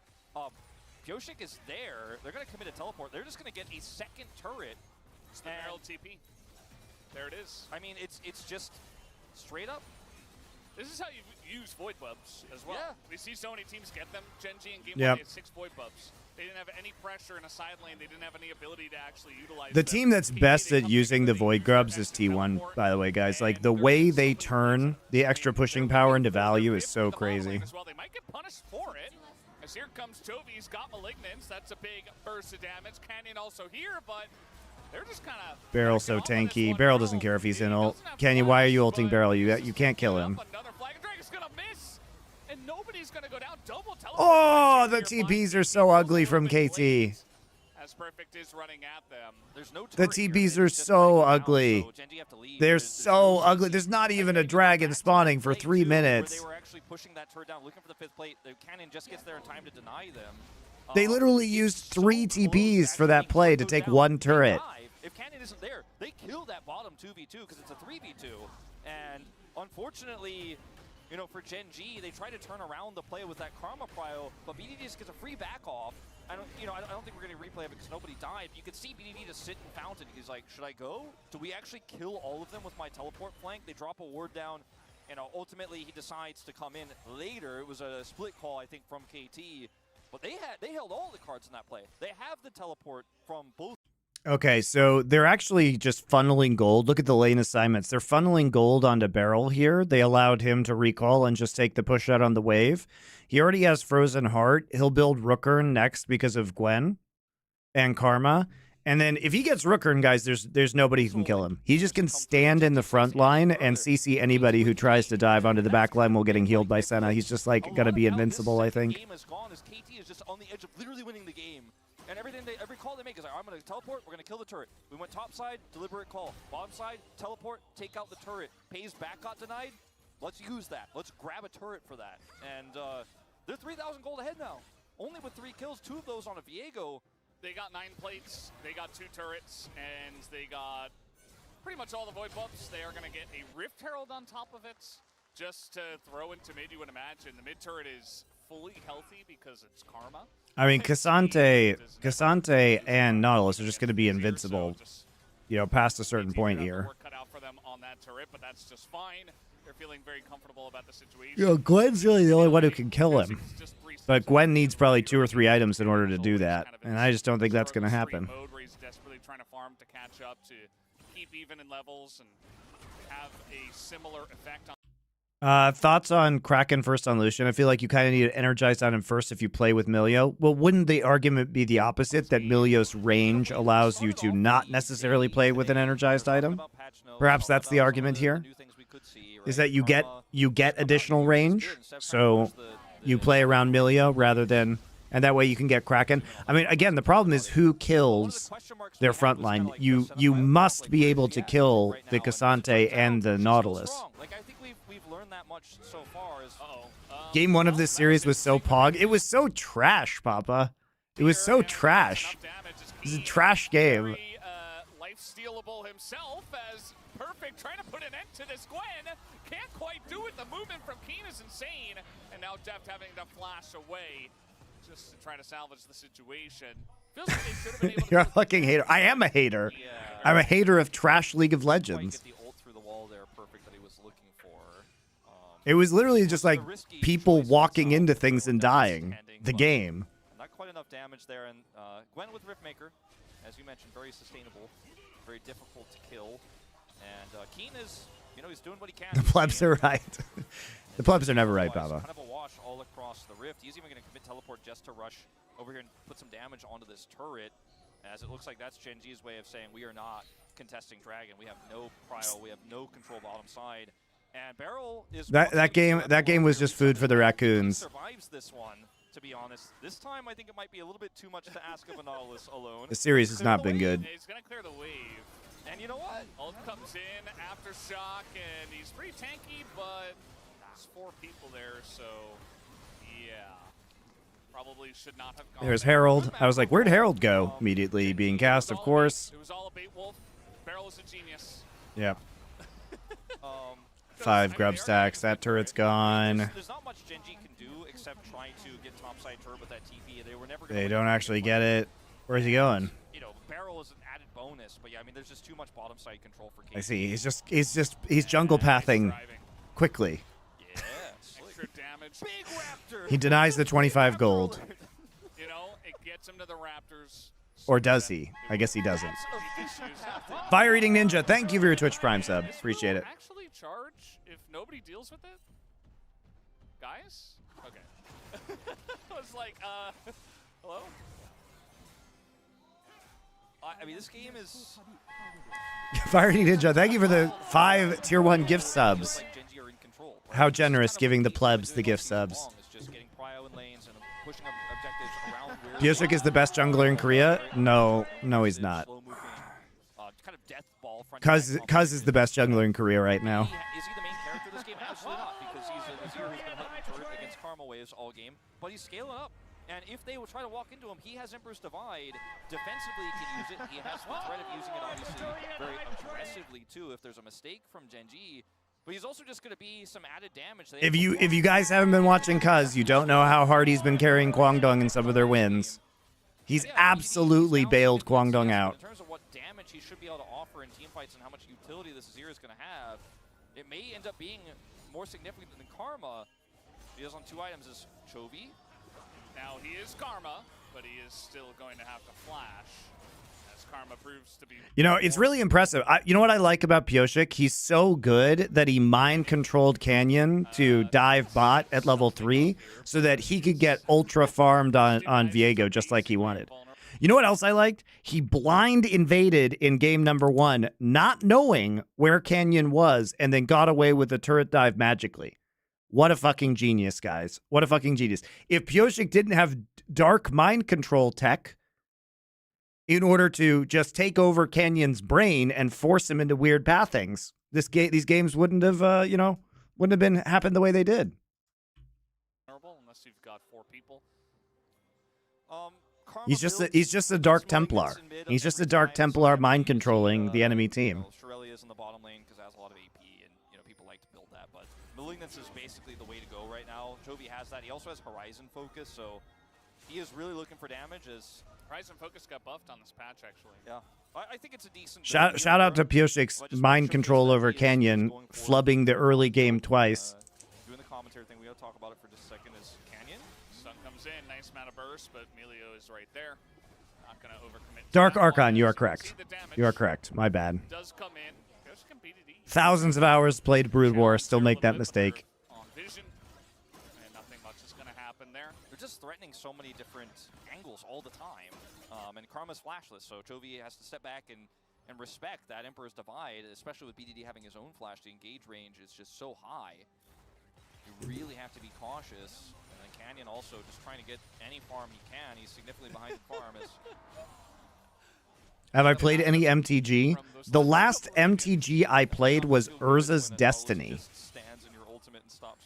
I still have a complete set of Urza's Destiny, though. I don't know about this one. I think, tanking up the culling was fun and nice, but he is going to flash, and, okay. Wait, Drag does come in. Wait! Oh, he lives! It was only what the fuck? The 3,000 IQ play from Barrel as he brings him down. KT deserved to lose this series. Fuck KT. Fuck this iteration of KT. What, they just get Baron now? Canyon in the eyes and pull They are. This is so troll.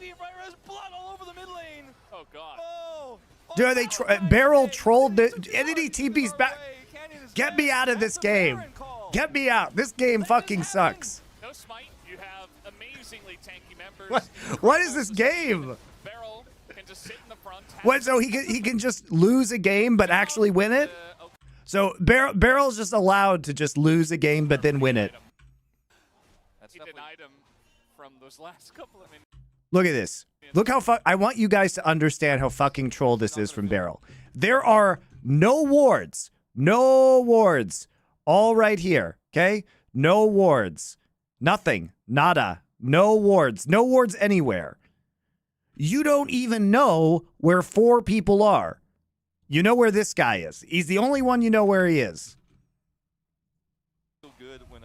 And he walks forward to stop a recall.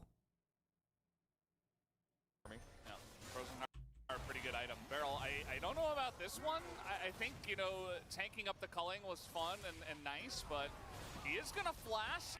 I also cannot believe that he gets out of Canyon's ult like that. Fun and nice, but I cannot believe that that interaction occurs where he just doesn't get hit by the ult. He's going to flash and, okay. Wait, and then on top of that, He goes down to like 40 HP, gets healed by Senna, and then lives because it was a TP bait and BDD comes. Get me out. Fuck KT. Fuck this game. Fuck this series. Okay. Wait, Drag does come in. Wait. Oh, he lives. It was all made. The 3,000 IQ play from Beryl as he brings him down the lane. And now you don't have your jungler. This is the most fraudulent win. Canyon in the eyes and pulled a knife out, carved his heart out on TV. Right, there's blood all over the mid lane. Oh God. Oh, on Valentine's Day, he took his heart. He took his heart away. Canyon is dead. That's a Baron call. That just happened. No smite. You have amazingly tanky members, incredible sustain. Beryl can just Dude, sit Keen in the was front, trolled have so some hard this MR game. Against the, by the way, double AP. They are looking to peel off of this one a little bit as the hook does come in and Beryl says, no, we're going for it. There's the sweep. And that is going to be a kill already on the Joby. Keen getting super low and the resets are coming in. And Gen Z are not long for this world. Pace getting run down by the Cassante. And he will get reset as well. That's going to be a bunch going the way of Pilsik. God, they can't keep getting away with it, man. This is outrageous. We got an upset on our hands tonight, Valdez. Ah! Just with one big weird decision. Bates. The Talia was so good in the last game. Beryl has teleport, so he can bait, kill Canyon, back, and then be there to tank for the. Why are we? You were questioning it. Why are we just level 3 diving on Nautilus? Level 2 diving on, excuse me, level 2 diving on Nautilus. Just giving Viego infinity farm. Giving him entire map control, giving him 5 void grubs, giving him dragons. How does that miss? He dodged it. Are we giving Beryl credit for dodging the ult? Canyon ults after he sees Hook. He ults after he sees Hook. It's Canyon who mistimes that. Dodges the ult, also simultaneously coming through, gets the heal from death because he's Senna, then walks out casually as Canyon is left, and yeah, forced to teleport out of BDD. Great play there, but Beryl had this number the whole time. QI knew too. He always believed Valdez. You thought it was a mistake. So troll. He teleports back in. He says, "What's up? We're doing a Baron. Let this man cook." Serene lol, thank you. I guess. Wolf's gonna let him cook. It's official. Yeah, and then you see Gen Z just desperate. I wasn't sure if KT were gonna peel off of this because no cannon, right? No smite, but absolutely turns. This out is to be so the right play. egregious, You've got guys. Nautilus, you've got a Senna. You have so much amazing Viego follow-up for your team. You got Viego Azir. So if anyone gets, He was greeting his ult for no reason. Oh, but no. I was like, oh, Well, this no, is there is a play, reason. because what he's gonna do Oh, no, he doesn't here even- is no, he first has get flash, the he has Ignite flash. cooldown, you know? He's gonna pop his ult here. He walks back. The Canyon's trying to body. He's waiting for that flash, guys. That's what he's waiting for. He wants to ult after flash. He dodges the ult, also simultaneously coming through, gets the heal from death because he's But Senna, he absolutely could have walks flash out followed and casually ulted as him Canyon is left, and yeah, later, or just teleport ulted out him of after the BDD. hook Great ended. play there, but Beryl had this number the whole time. QI see Gen Z just desperate all out that for it. on it, but this far behind, he knows how much anybody can do about it. Keen is 2 levels down on a Cassante right now. These games are so You've stupid. got Azir Senna. You're outranging the entire comp. There's no real potential to engage for Jarvan to press his button. I'm disappointed in everyone. Long after the dive, and after Piosik got such a massive lead, and see Keen, he's trying to do something, trying to just run at them, trying to take down Beryl, and this time he will, as he says, I've got the damage. And they will be able to push them back. KT, though, still with a massive push here. They take down 2 inhibitor turrets, 1 inhibitor. They'll back away. Piosik, by the way, 6-0 casually in this game. Casual Viego enjoyer. Does he win POG? You know, I have been thinking about it a lot. And while I do think that Atlas is yelling about Beryl getting POG, It's got to be Beryl. I don't know. It is a tough call. Piosik should get POG. Beryl was inting, guys. He just accidentally didn't complete his int. He took it out. He had a great defense of the dive. You know what? He did a lot of good Nautilus things. He did teleport back in the Baron fight and pressed R and queued people. Yeah. Like you know what? I guess I will give it He to hooked Valdez. Jovi on the turn, right? Oh, that's a teleport from BDD, or it's actually from Barrel. There's Emilio out of place, and yeah, Sparrow is like, I heard you were talking about POG. Here I am. Physicist.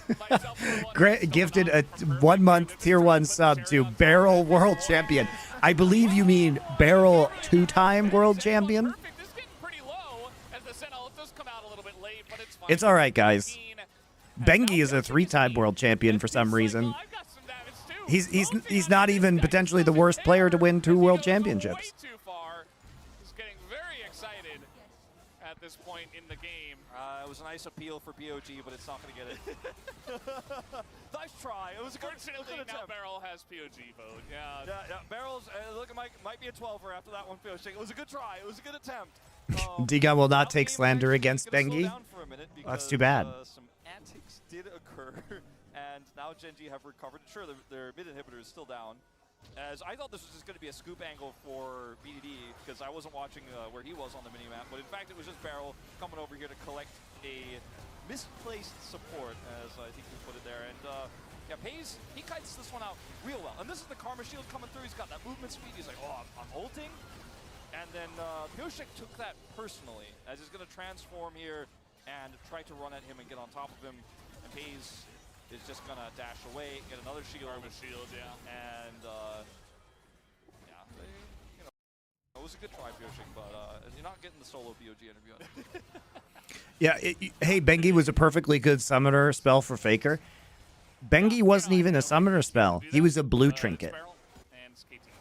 Now, it will feel He was Faker's blue trinket before blue trinkets I existed. did say the E word as that was happening, and to be honest, they made me do it. It's not my fault. Like, just look at what Pioshek just did, right? Bengi wishes he was a summoner spell.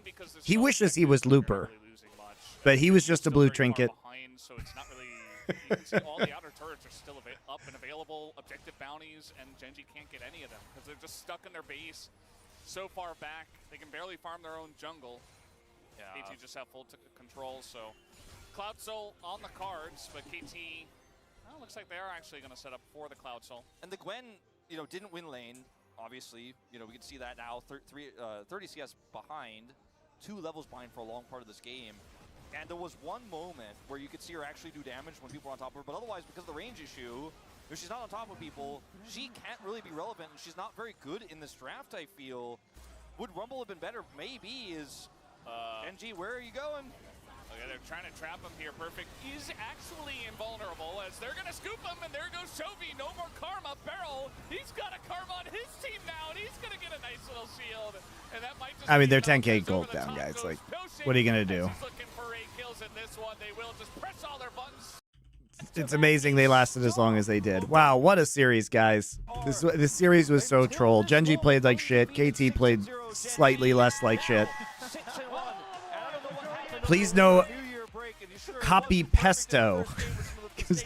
A 1 month tier 1 sub to Barrel0202. You guys are just finding all the barrels to give. I guess, guys, if you want free subs on this channel, just somebody will give them to you if your name has Barrel in it. I mean, every time this team wins, you want to believe. You want to believe. And I want to believe, too, Valdez. We're going to have to wait and see what happens to their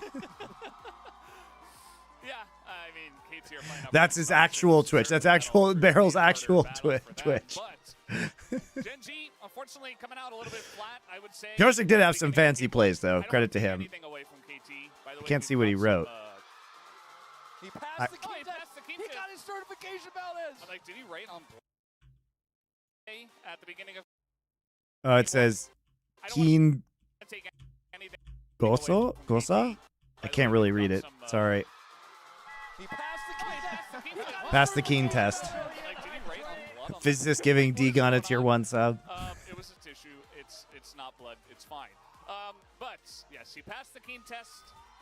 And, you know, I think he was actually going to get a solo kill if Canyon didn't show up in that moment in the Cassandra. That is fun for Perfect to take a win after he replaced Keen on KT. Even though this was not Keen's fault whatsoever. Keen was trolled. It is what it is. Also Said, Keen is my son. I couldn't read it. To stop her from being able to move, which is problematic. That's like, what? You guys knew I was good? Like, this shouldn't be a surprise. It definitely doesn't say Monty Mad. All right, on to T1, guys. On to T1.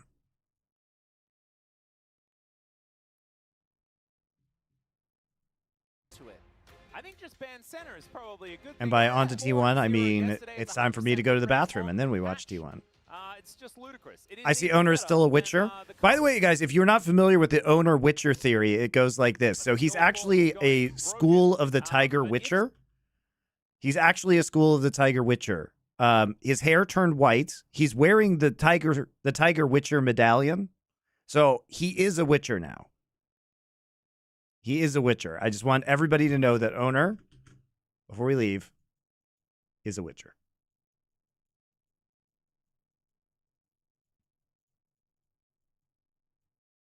He's ripped. He clearly has mutated as part of the Witcher trials. And during the offseason, after winning Worlds, those were his Witcher trials. And now he has his Witcher medallion and the white hair. He is a Witcher. I didn't know there's a school of the Tiger. I don't think there is a school of the Tiger, but there are multiple Witcher schools. Maybe, you know, the school of the Tiger is the Korean Witcher school. I don't know.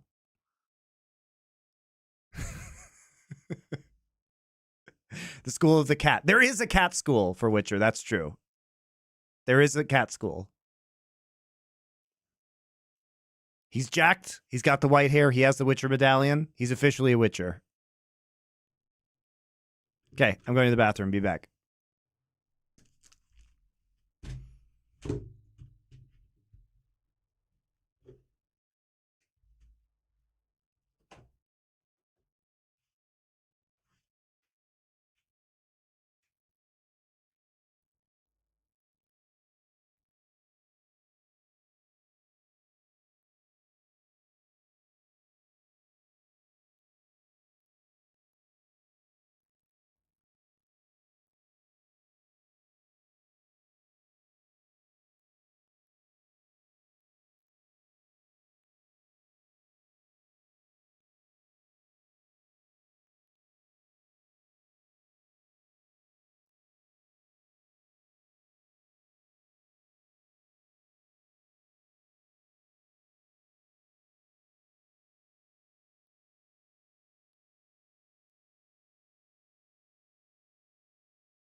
All right. Thank you for your patience, everybody. Does he also take potions to improve his performance? Vanadar asks. I don't know what he does. He probably takes protein potions, creatine It's potions. just ludicrous. It is even better than the Karma that we all thought was going to be broken. But if Senna Nautilus is on the enemy team, you're going to lose no matter what you pick. That's the way of things. On the Karma, though, I do want to say. Oh, no, it's terrible. 0% win rate. Out of the 3 losses. 0 and 3, awful. Out of the 3 awful losses, champion. 2 of those were Rascal, who didn't build AP. Which we were. But you're not allowed to build AP. It's not in the shop. That's how that one goes. Actually, no. Dang it. Chovy built it. Death He Cap. did. And obviously didn't end up mattering that much. I wonder if that is going to change. Okay. It is. Yeah. T1 No should Orion be for better. Faker. Probably his most dominant champion on this patch, especially in lane. Not gonna be He's the been case. really difficult to play against. I am pretty happy. Gonna be. No Lucian, no Senna, no Karma. Interesting they don't want to first pick Karma, so they're trying to draw probably an Azir here. But they're going to take Ashe because it's Keria and Gumayushi, and that has been left up. And Varus is up right now. Are they going to take Varus? Is basically a given. Azir? If you've already got Varus, especially... Okay, Sejuani. That's... Okay, so Lucid has been a very good Sejuani player, and Lucid has preferred Sejuani and Rel, and he's been best on team fighting tanks. So they probably assume that if they don't take Sejuani, it's going to be banned out here or here. So that'd be a very common thing to do. So they want to secure that, but you got to feel like this is just going to be Callista Azir. Callista support. I think thought either you can go for Interesting. All right, this is a very different draft strategy than we saw from T1 before the break. Because like Corky's still up, right? Yeah. And Oh, they take Pike? Okay, so they're taking Hook champions into Callista Ashe. Okay. Kellen, not a Pike player. I actually don't know if Kellen has ever played Pike.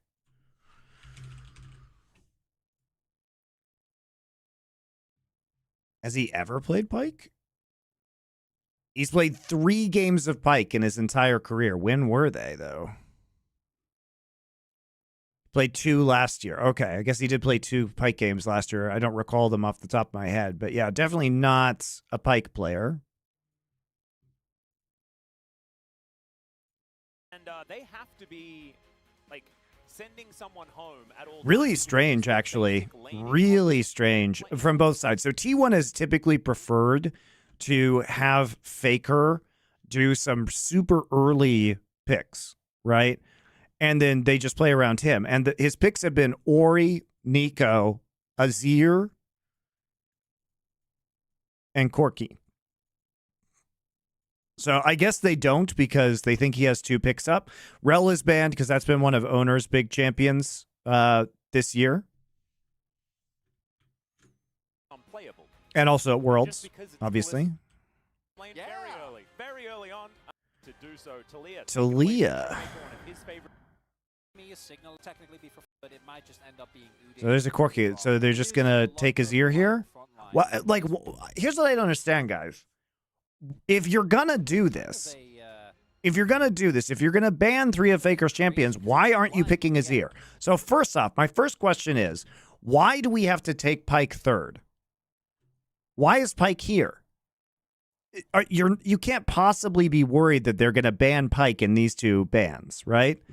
So why not just take the Azir? If you're going to ban this, and you're going to ban this, and you're going to ban this, then why just please take Azir? Like Faker has what, won a Callie game? And Yeah. it would mean that the Azir Like, look at this.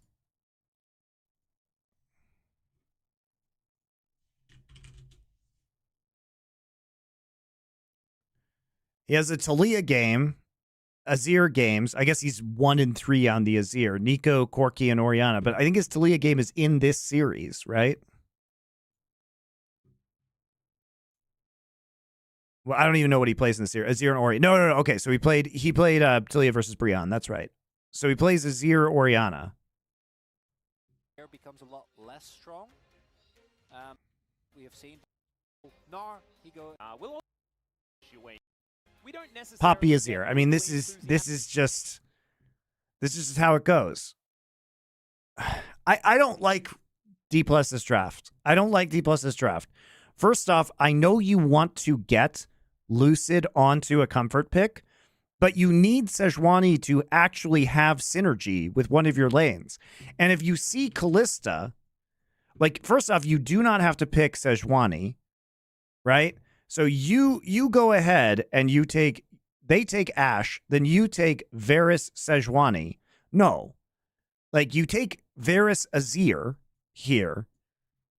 You take Varus Azir, then they pick Kalista Cassante, and then this should be Poppy.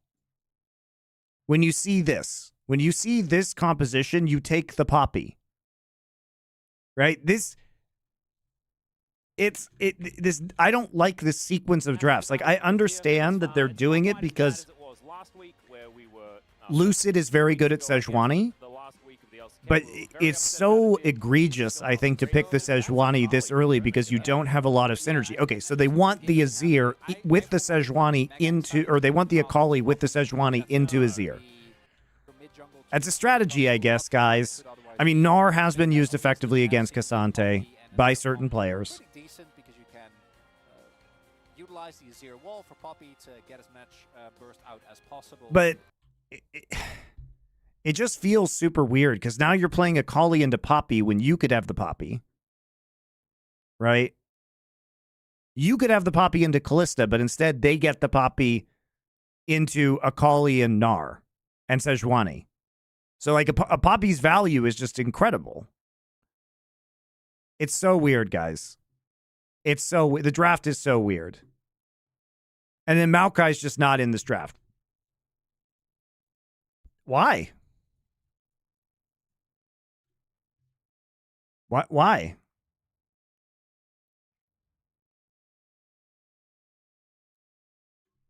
I really dislike D+'s draft order. See, here's Owner. He's a Witcher.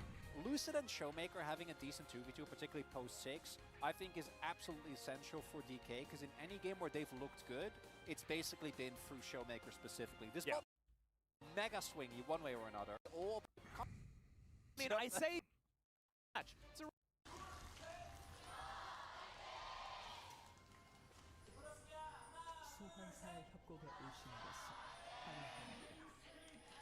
all right, here we are, ladies and gentlemen, onto the Rift for game number 1. T1. They wanted to deny the Sejuani. Grouping up towards the bottom side. I think this might be a I think they wanted comfort for Lucid. That's what I think. What are we denying the Sejuani for? They have to focus on bottom lane, right? No reason. I mean, Lucid can play Rel as well. When does he ever go to the top side of the map as Poppy? Like, never? No, I don't think he should. Like, I don't think that Owner is, like, so much different as a Sejuani player than some of his other picks. Like, Owner's better champions are, like, Rel, Poppy. And those have been his preferences this split. Right? Rel, Poppy, Jarvan, Lee Sin. He literally hasn't played a Sejuani game.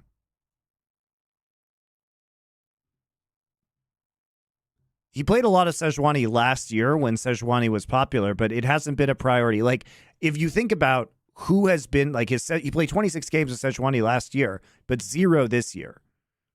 It hasn't been T1's MO. You know? I'm sure he can play it. I'm sure he can play it well. But it's not, like, so devastating. It's not like banning Sejuani versus Lucid or Cuz or Canyon, who have actually been the Sejuani players this year. As mentioned, they can look, or rather DK can look for an all-in and actually try to get some lane out of that way. So yeah, that's the second thing I was talking about. We've been seeing this more and more, even with it originally started as a response to double support item, where you would both start Dorans and then go from there. But what this does is it means now we've given double Hail of Blades 80 carry to T1's bot lane because we gave up Ashe too. And what we got was like a Pike, a fucking Sejuani with shitty synergy.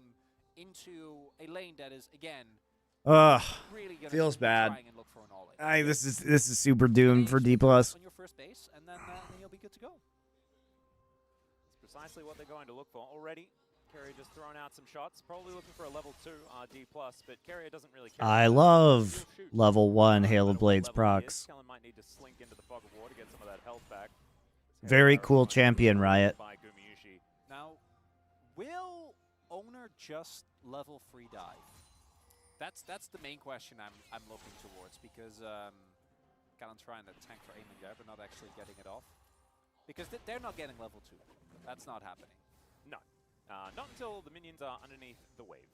As Faker took a little bit of a rough trade there up against Showmaker. We've seen Akali's do very well that's in this matchup, even earlier on.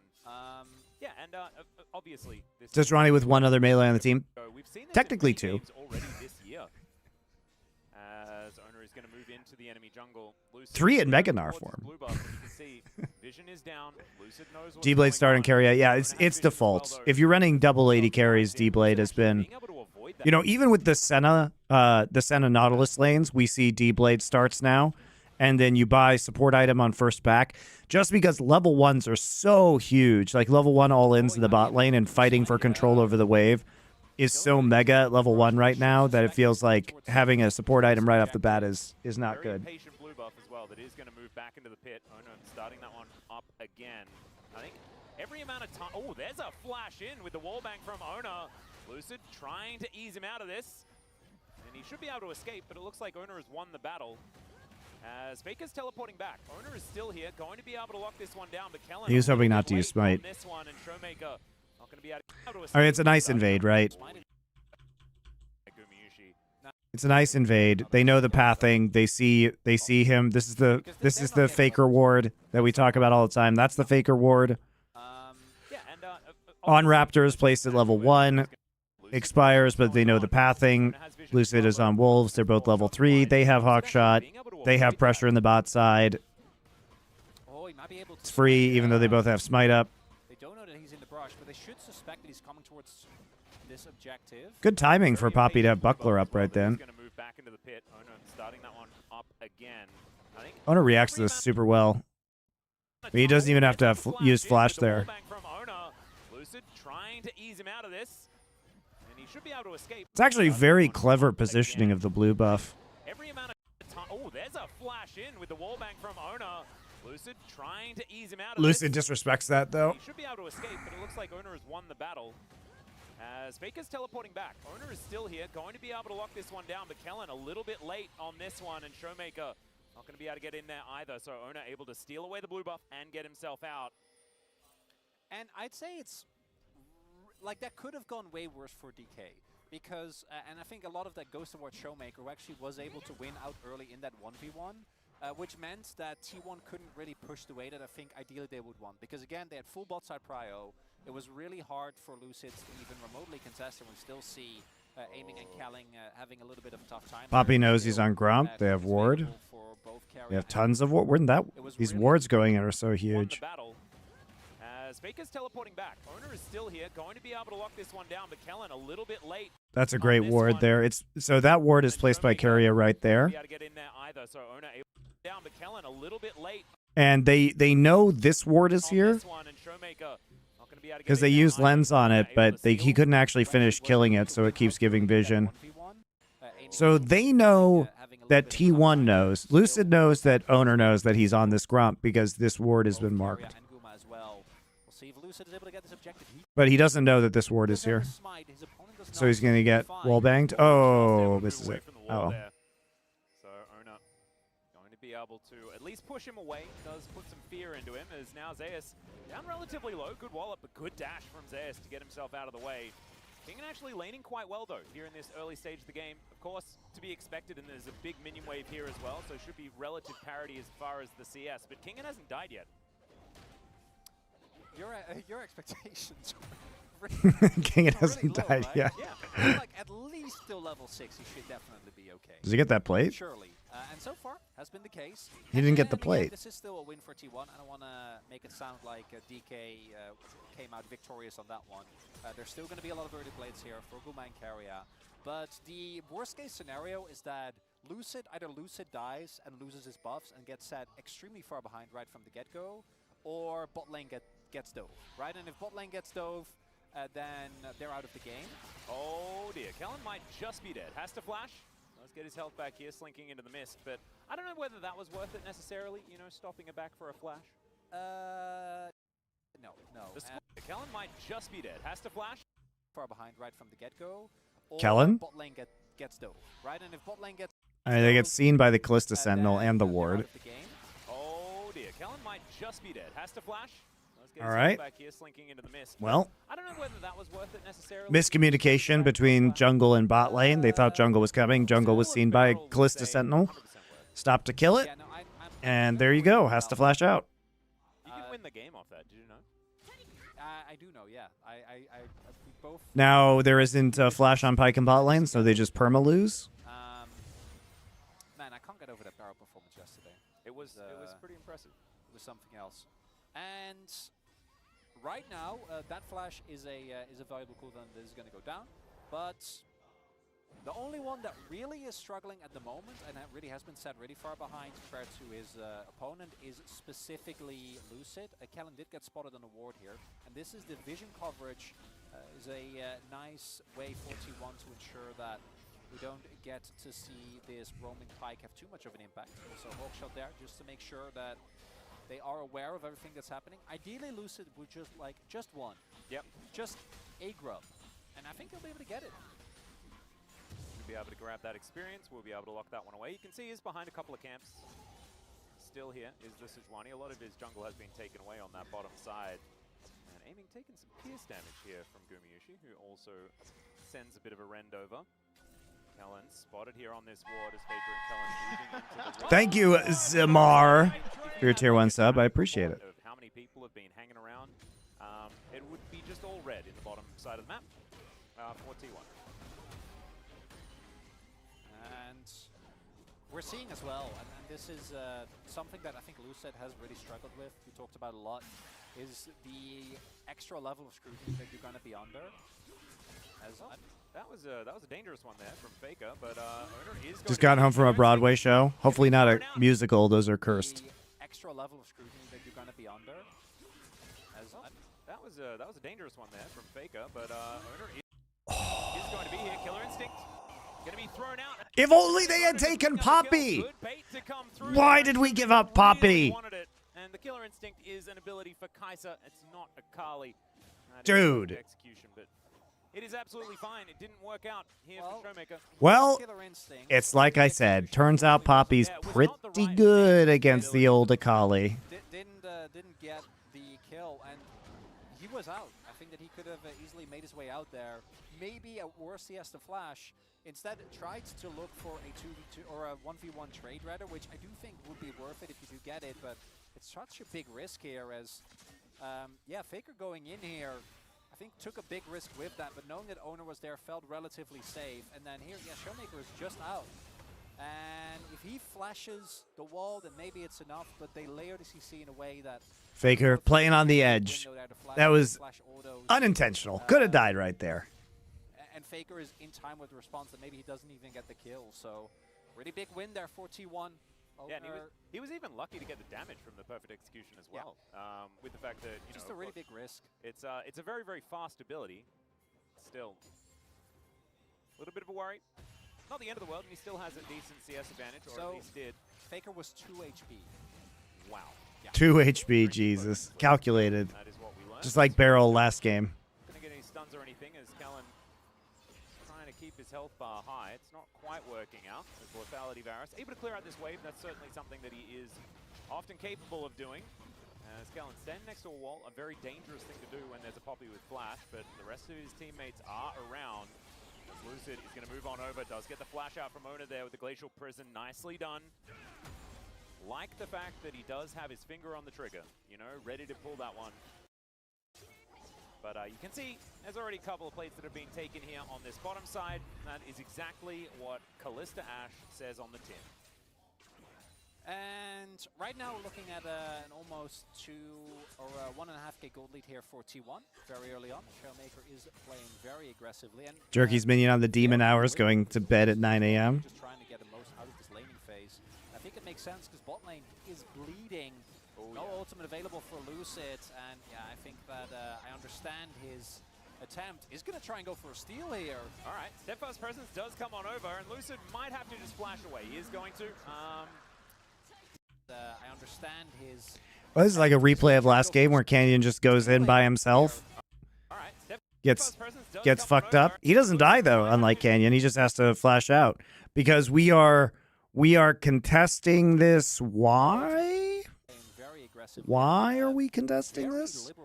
Why are we making this call? Remember, they have Ashe and Callista. Both are level 6. And they have Poppy. And you're going to use the blast cone to go over the wall so you can immediately get Poppy W'd. And then he has to flash over the wall. Mm-hmm. All right. Good plays. Good plays. Bangers only. Yeah, and if the rest of his team is there at the same time and there's some... yeah, I think that I understand. I mean, they don't have any pressure. They don't have any pressure in the bot side. Like, what is the point of making this play? You just lose flash for no reason.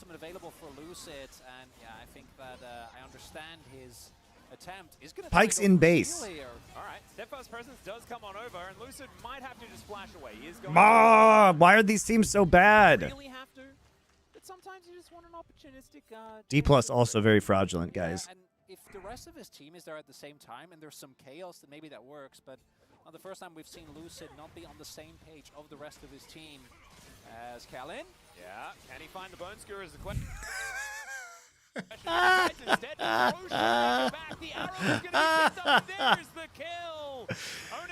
Kellen getting fucking trolled on that hook, man.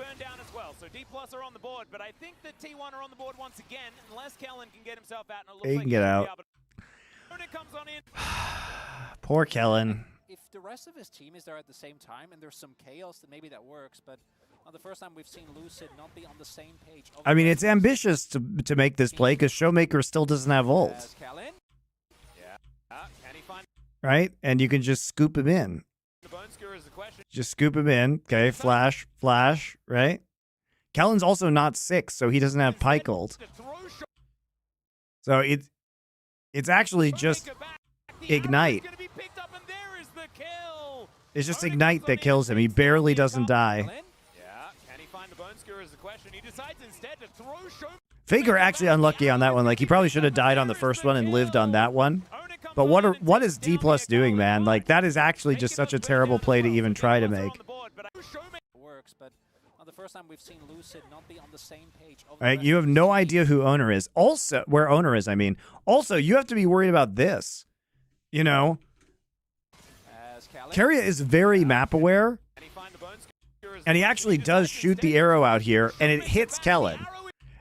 And it pushes him into the double ult from Poppy. Like, they're so lucky they didn't both die here.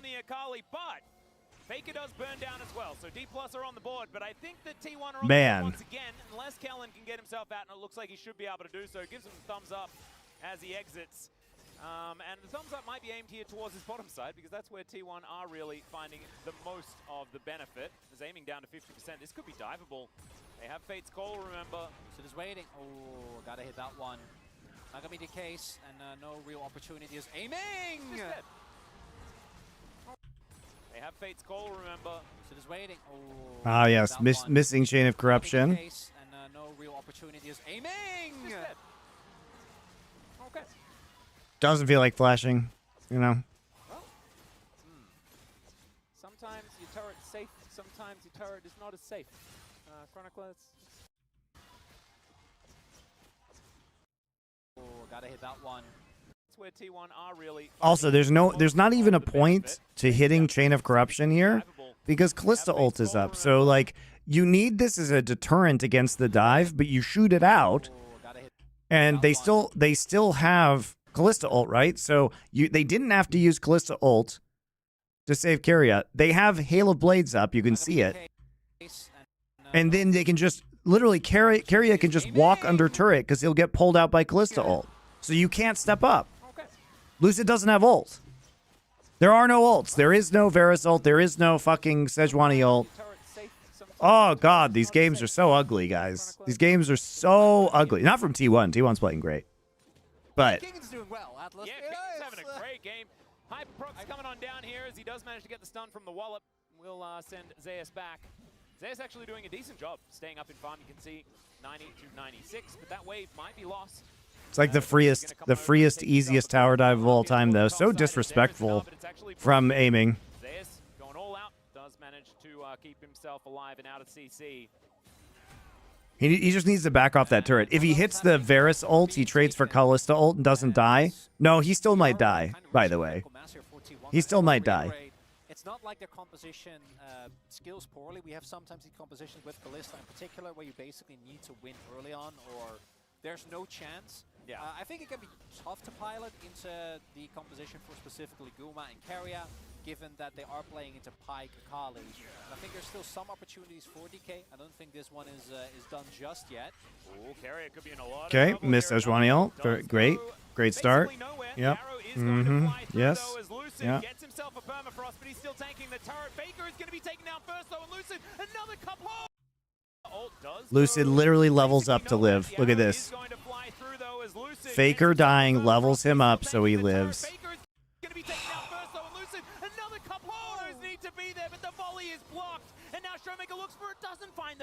Keria almost got a double kill there. If Lucid doesn't level up when Faker dies, Keria gets a double. DK have clearly decided we are not beating T1 by convention. We are flipping every single play. Kind of goes even in that one, I guess, as we go back to the previous one, and they are lucky that they're even able to get the kill with the ignite there, right? Because yes, it's so lucky they actually kill Faker there, I think.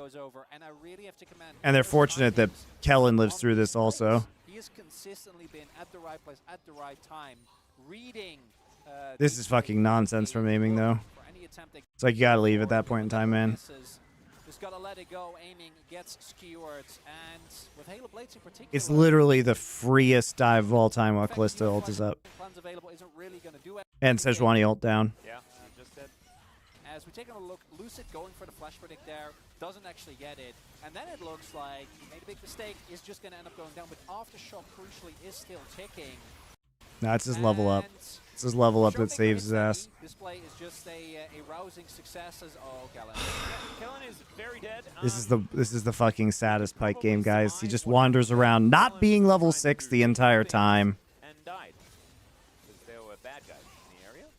Yeah, I keep going back to the Churkin flip, because if you get the shutdown on Keria, then maybe you call that worth, but now 2.5k gold lead, getting bigger and bigger here. Yeah, this is starting to look a little bit rough for D+. I like that they're still playing with gusto, though, and there hasn't been any of these big team fights that we know Nar can definitely perform in. We know that Kingen, in the past, when Kingen was someone... Dude, the Pyke blowing flash early on hurts so much in terms of the pressure you have in lane, too. Why are we giving Kalista Ashe to T1? Like, why are we doing that? Why did we use all of the bans on Faker's champion pool to not pick Azir ourselves, and then we give them Ashe, Kalista, Poppy? How does this this is a draft war crime, guys. Basically just top laners on an island, as we're kind of used to. But as this what did we get? We got fucking... To make this trade, we got Sejuani Pyke. That's what they traded for. This is the worst trade deal in the history of trade deals. What a fucking garbage draft. Zeus still having an okay time. Is in fact ahead in gold. So let's see whether T1 are going to be able to survive this one. Jonah Strong preparing us for the jump scare. Keria doesn't have his flash. And I think that they had a suspicion, especially because aiming being that far up. And you just gave Faker a champion he plays anyway. So what was the point? What was the point of any of this? You, like, don't take Poppy into Kalista. Oh, I'm so tilted.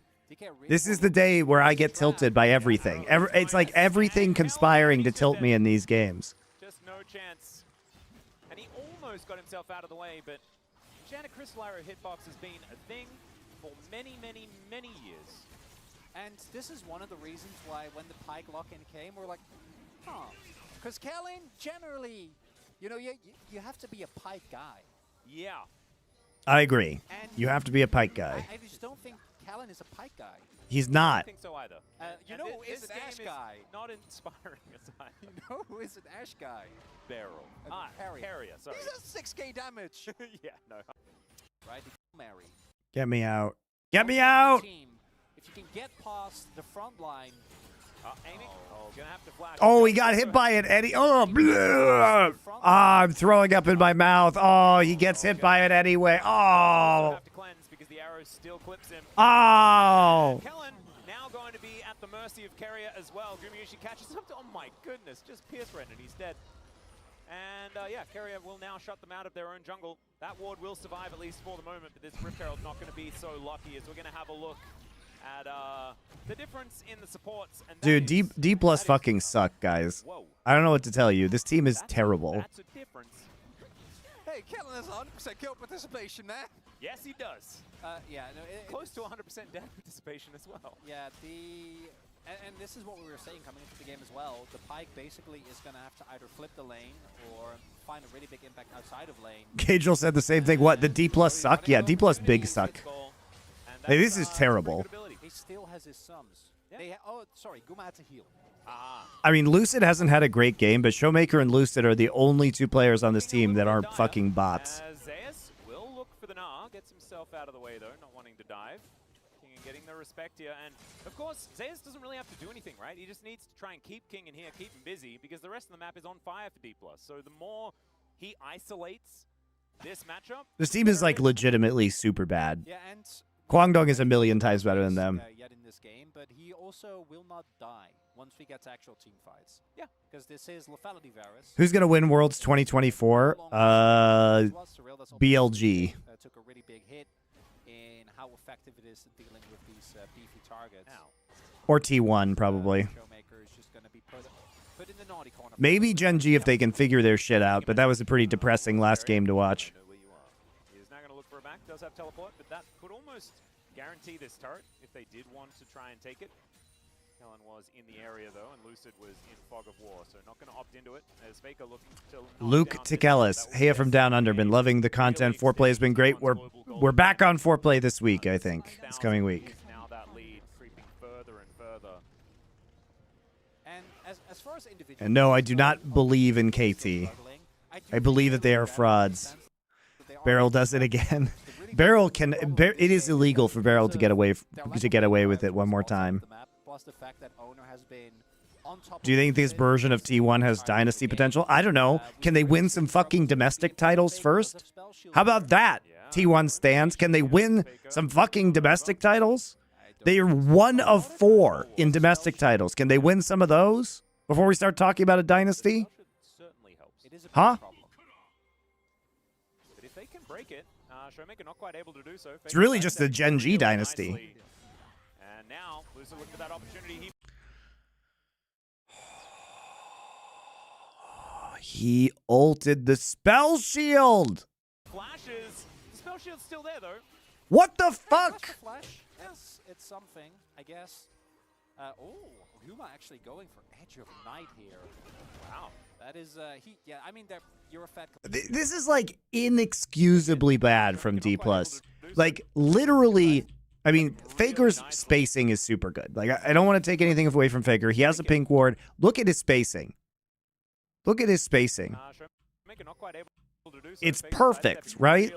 His spacing is crazy good on this Akali. But come on, man. Dude, you have eyes. You see this giant blue bubble? What? There's nobody to clear this. There's nobody in range to clear this. You literally just flash ulted for no reason. I guess you got his flash out. He tried smite ult. No, he wasn't in range to smite. I'm pretty sure he wasn't in range to smite. He's not in range to smite. He's not in range, guys.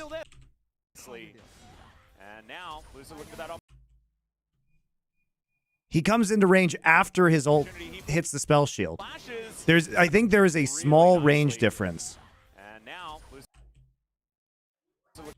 I think he comes into range just too late. I think he was out of range. It looked like he was just on the edge of the range. So I don't think he was close enough to hit the smite first.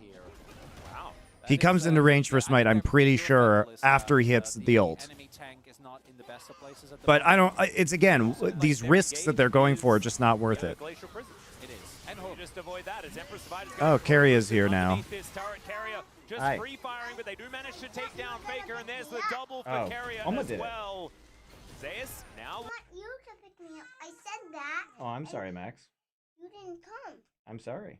I didn't want you. I'm sorry I didn't pick you up. Looking for this, does find the 3rd Q, and aiming, gonna It's a miss 1v2. another ultimate. It is, and Zeus is running real quickly. It's a 1v2!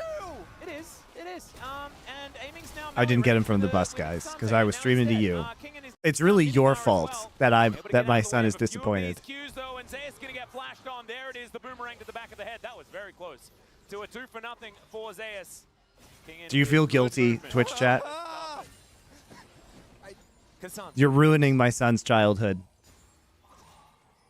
Okay, I need a moment to recover.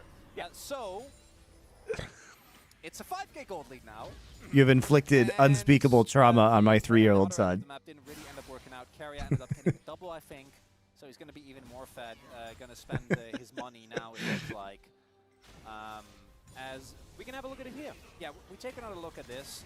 They are able to kill Faker in the end, which you know, they are going to be happy about.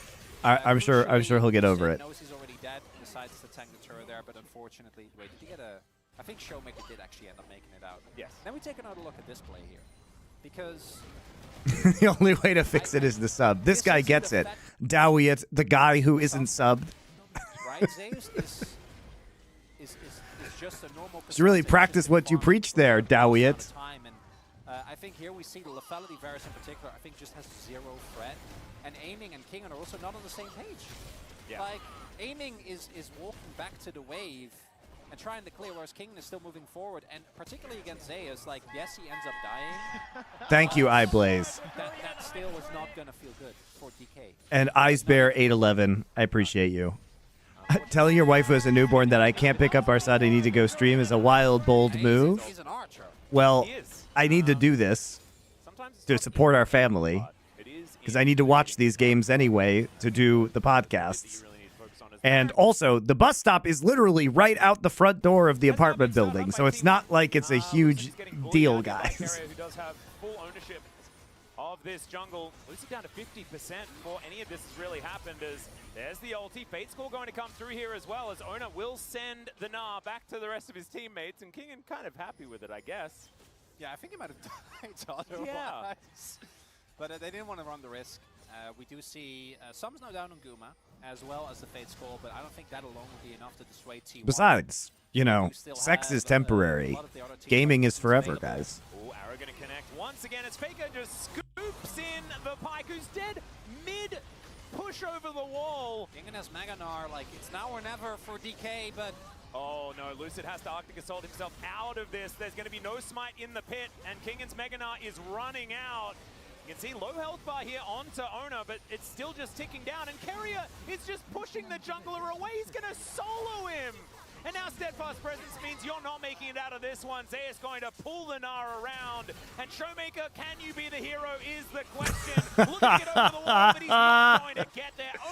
Oh, the Means you're not making shields. it out of this one. Zeus going to pull the Gnar around. And Showmaker, can you be the hero is The question. shields. Looking to get over the wall, but he's not going to get Can't it. get Over the it to kills. Bean Poppy. And Carrier avoiding just damage. 1v1ing Carrier says the enemy he's AD carry as now. support Ash, He of takes course, down of course. Another solo kill. He's 7-0-5. I forgot who told it to us at some point, but there was someone that said, Carrier never gets to play Ashe. It just doesn't happen. And this was I think everyone's way been back. saying it Everyone for a has really been, long no, time I know now. that. But I It's feel like permabanned. He's we have 7-0 and 5 on Ash. He's probably richer than anybody on D+. No joke. up until this game. But now we are very reminded. Oh, he's not playing Extraordinarily it for the rest of the split. No, There is no way. that would make it out before the Steadfast Presence comes up. Otherwise, he would have been very dead. Yeah, I reckon that vote is Yeah, pretty good no for this way. one. As, yeah, Kellen just dies instantly. And look at this. Carrier just Kellen's exits. pike He's has like, been the "I'll get worst rid of the pike jungler, I've seen in guys." a while. And he does- Literally actually just get And then farmed for Lucian's like, gold I the don't entire want to game, try do this nothing. fight going here. Please, please, please let me. And Carrier knows that Lucid will try to do so. There is no escape from the Ash perma-slow. And then here, I think Owner actually like sides or he does actually get hit. I was like, I think he walked into the little alcove and that's why he didn't get hit. Conveniently, there was a pink ward over the wall for that last auto. Doesn't even get that kill. Hey, bounty goal. They're only 11,000 gold behind now. As aiming is going to cleanse, but he's still down to 50% health. Fate's Call are going to come through here as Carey is thinking about it. Not going to work out on the owner. And he about this next D+. To explode, aiming, going to die once. Well, what an uninspiring game. But not only is that the case in this one, but it also, the boom boom damage vote is the support. Yeah. And it's not like there were low. One more game, guys, and we're done for today. Hey, look, we banned Ash this game. I guess we're not going to first pick it. Initially, I think it was. We successfully banned the Ash. You know, they can be the difference maker, but some of the later plays just got straight up outplayed. The sidestep from Carry on the Shuriken, for example, that could be been a moment where maybe that is a flex pick. And I also want to echo what Orcs was saying as well. The bot lane matchup needs to be played. Okay, we're still banning out Faker champs, Nico and Hui. Okay, Faker hasn't played Hui. Maybe he's been playing in solo queue, or they want to take the Azir away and don't want that counter matchup. All 3 AD carries banned, so we are going to take the Kalista. This feels like we're going to take Kalista Ezreal. Nope, we're actually going to play a solo lane Kalista. All right. Nope, we're just going to give them Varus. We're going to give them Rel this time. Now they can ban Sejuani. You'll definitely need as many feather storms as and we get the Orianna, Faker's best champion this year so far. I'm frightened of here for D. Just you can sort of see why the Aatrox would have a fair bit of value. What's the support tech, guys? Is it just, I mean, this is a flex, clearly. Like, Rel can be played support also. And would probably require a lot more attention from his specials. Tahm Kench. Okay, so we're just going to play Varus Tahm Kench because there's a Vi in the game. Come on, dude. Guys, you know Keria is a TK wonder, right? Yet you take the Vi, but we ban Gnar and Nautilus? Why are you doing this to me, D+? Of course he's going to pick Tahm Kench. It also has value, you know, versus the Rakan. Also, who the fuck is supposed to do damage? Who is supposed to do damage? Where is the damage? This comp doesn't make sense. Where is it? Where is the damage? Where is the damage? Where is it? Where is it? What's the point of having the Karma speed buff in mid lane? I guess they're just going to play a pick composition with this, but it's like a really shitty pick composition. It's like a really shitty pick composition. Because here's the thing, you can speed somebody up to get a pick like you would with a Sivir with Karma, but your lockdown is only Vi and maybe a Rakan follow-up, right?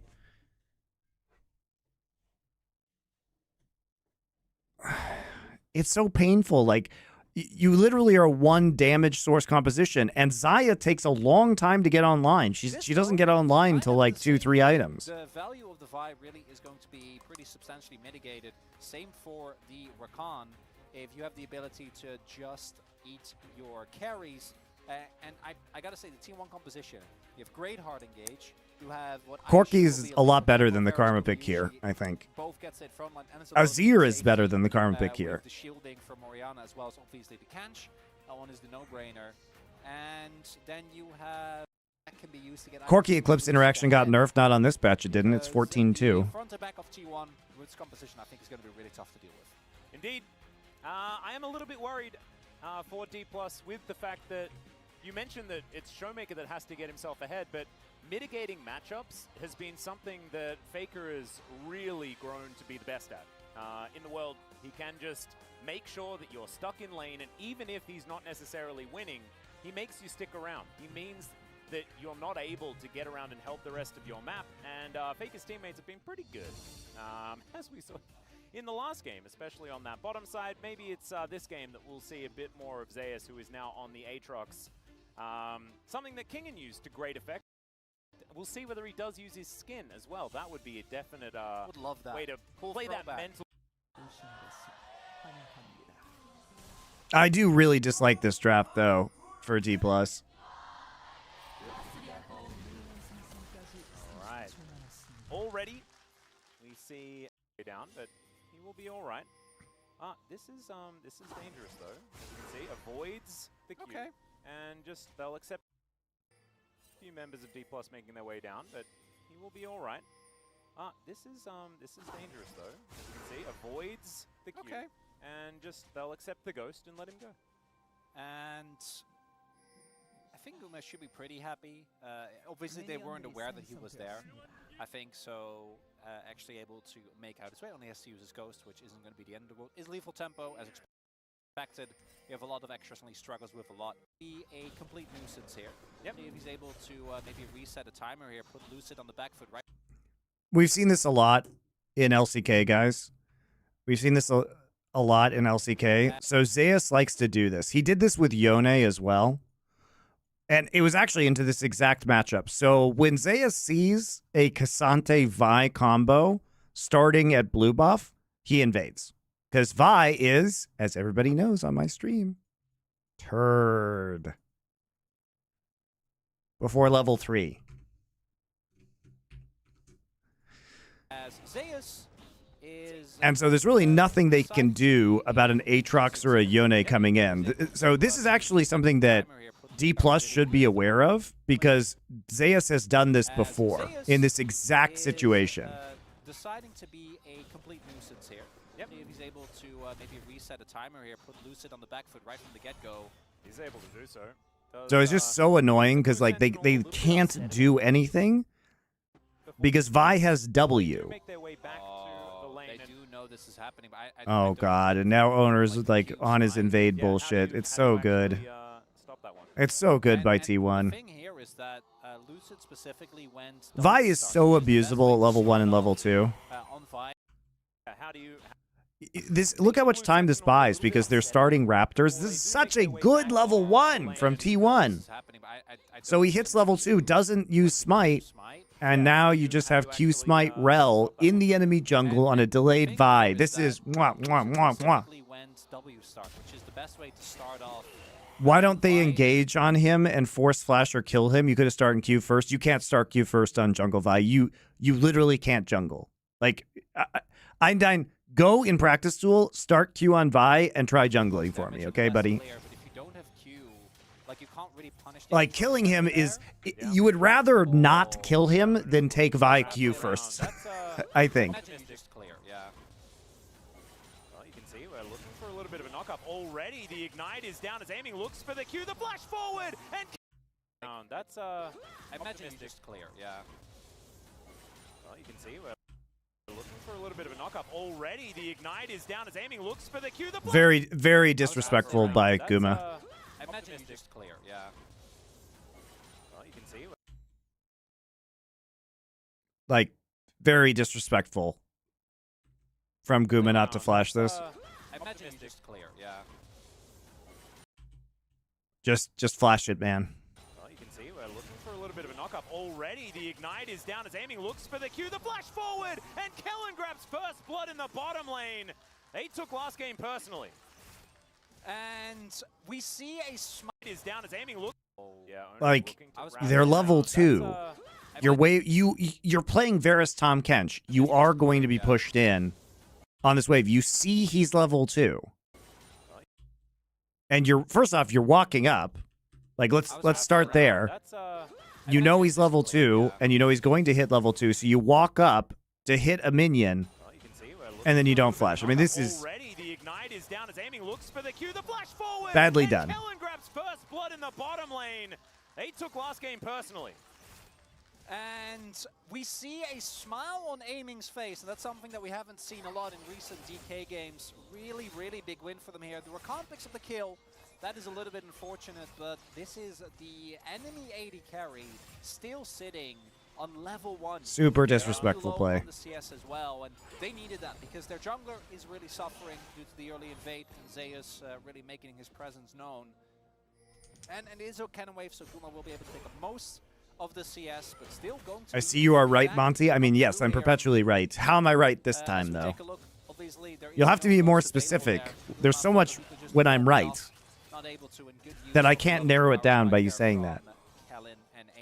Yeah, not actually opting to use that flash like you were talking about. Did get relatively close to getting himself out of the way.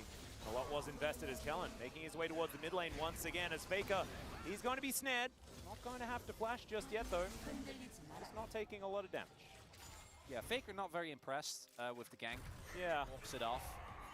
And interestingly enough, what we do see is that Lucid has been able to keep up pretty decently here with the farm. I think Owner's Pathing, even with him zoning away Lucid, didn't actually get anything but drop, I think, on the top side. Kind of wonder what happened for him not to just take the entire top side. Might be able to see, maybe later on, this space can shine some light on that. But does mean that right now, DK sitting at a nice early lead. We are seeing some struggles, though, for Kingen already early on in this matchup. And Owner looking for a potential play. No summons on Kellen here. Full information over to T1, seeing Lucid move himself down towards this bottom side. There's Kellen under the turret. Looks like Owner is going to just continue the back, so not going to be diving just yet. As Carrier just licking a minion there. And Amy and Kellen happy just to pick up the farm underneath the turret. They don't have the advantage in farm. As you can see, Gumushi did a fantastic job getting himself back into a lead in that regard. Also, Kellen got level 2 in the bush out of vision. That doesn't... He knows when he's going to get level 2, guys.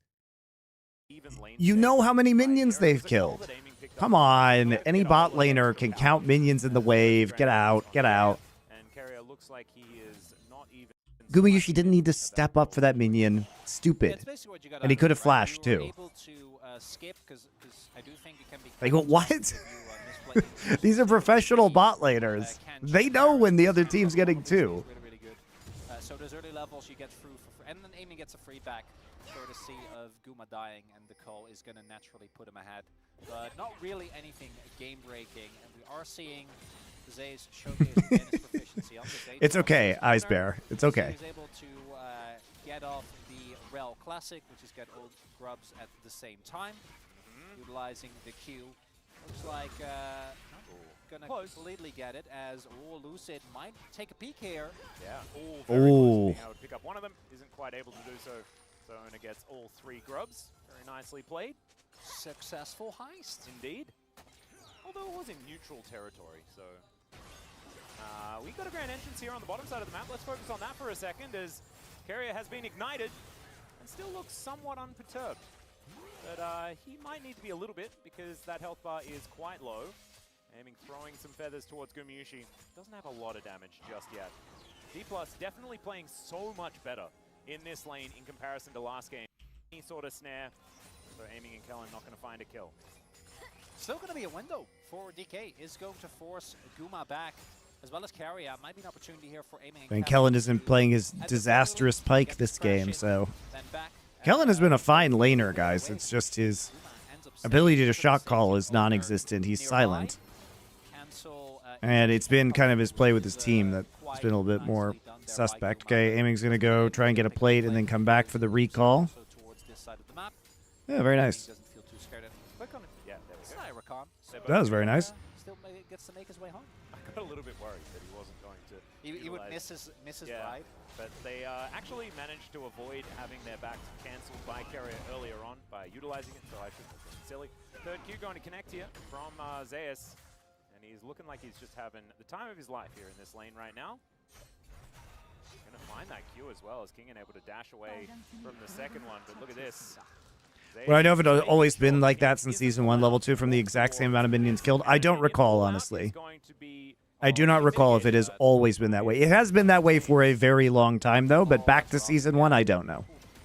Those chains, timing from Kingen a little bit off there. Yeah, it didn't quite work, and all out would have felt pretty good in that. sure that Kingen isn't allowed to walk towards this cannon minion. Oh, All out is going to it's be so beautiful. completely mitigated by the infernal chains. Oh, that's Didn't even know it could do that. Those chains, timing from Kingen a little bit off there. Yeah, it didn't quite work, and All Out would have felt pretty good in that particular moment right there, but unfortunately, doesn't quite work. He's also itemized into specifically Bramble, right? So he really is itemizing for this lane, trying to get the most out of the early value. Obviously, Zeus, even with Aatrox doing mostly QRS, also still getting a decent amount of auto attacks in rather, but I think on the rest of the team, it's not necessarily going to get you too much, as we do have some aggression here, but I don't think either. So certainly looking like a lot more of a game at this stage. It is a game. Yeah, 8.5 minutes into game number 1, and it was looking like T1 were running the show. This time around, D+ a little bit more here as Carrier going to be engaged on. Vault Breaker going to come in as well as Showmaker's making his way down. Gets the flash out from the Tahm Kench, and that will be valuable. Targeting this guy is going to be important as Chains of Corruption going to come in there as Featherstorm comes down. Very aggressive move from aiming as Gumayusi gets the flash out from the Tahm Kench, and that will They're trying to opt into finding something else here as Carrier going to be D+ is trying to push their advantage in the bot side before Carrier can get level 6. So maybe they can dive Gumayusi before Carrier hits 6. That's why Chain of Corruption's coming out. Guma's worried about. Yeah. It's a nice job by D+, honestly. Looking to try and save his bottom lane, and that is going to work out here as Faker reaps the rewards in mid. And we do see there Gets a plate too. Maker making his way down towards the bot side of the map with Karma. The roam Oh my god, they're gonna get plates in mid and top for this. unfortunately Not him, worth it all. to get the crash in early, not a cannon wave, so Showmaker is gonna have to pay for this. And they're not actually able to get a kill there. Area. Carrier 6 now. Another ignite is down as well, but only one feather does pass through.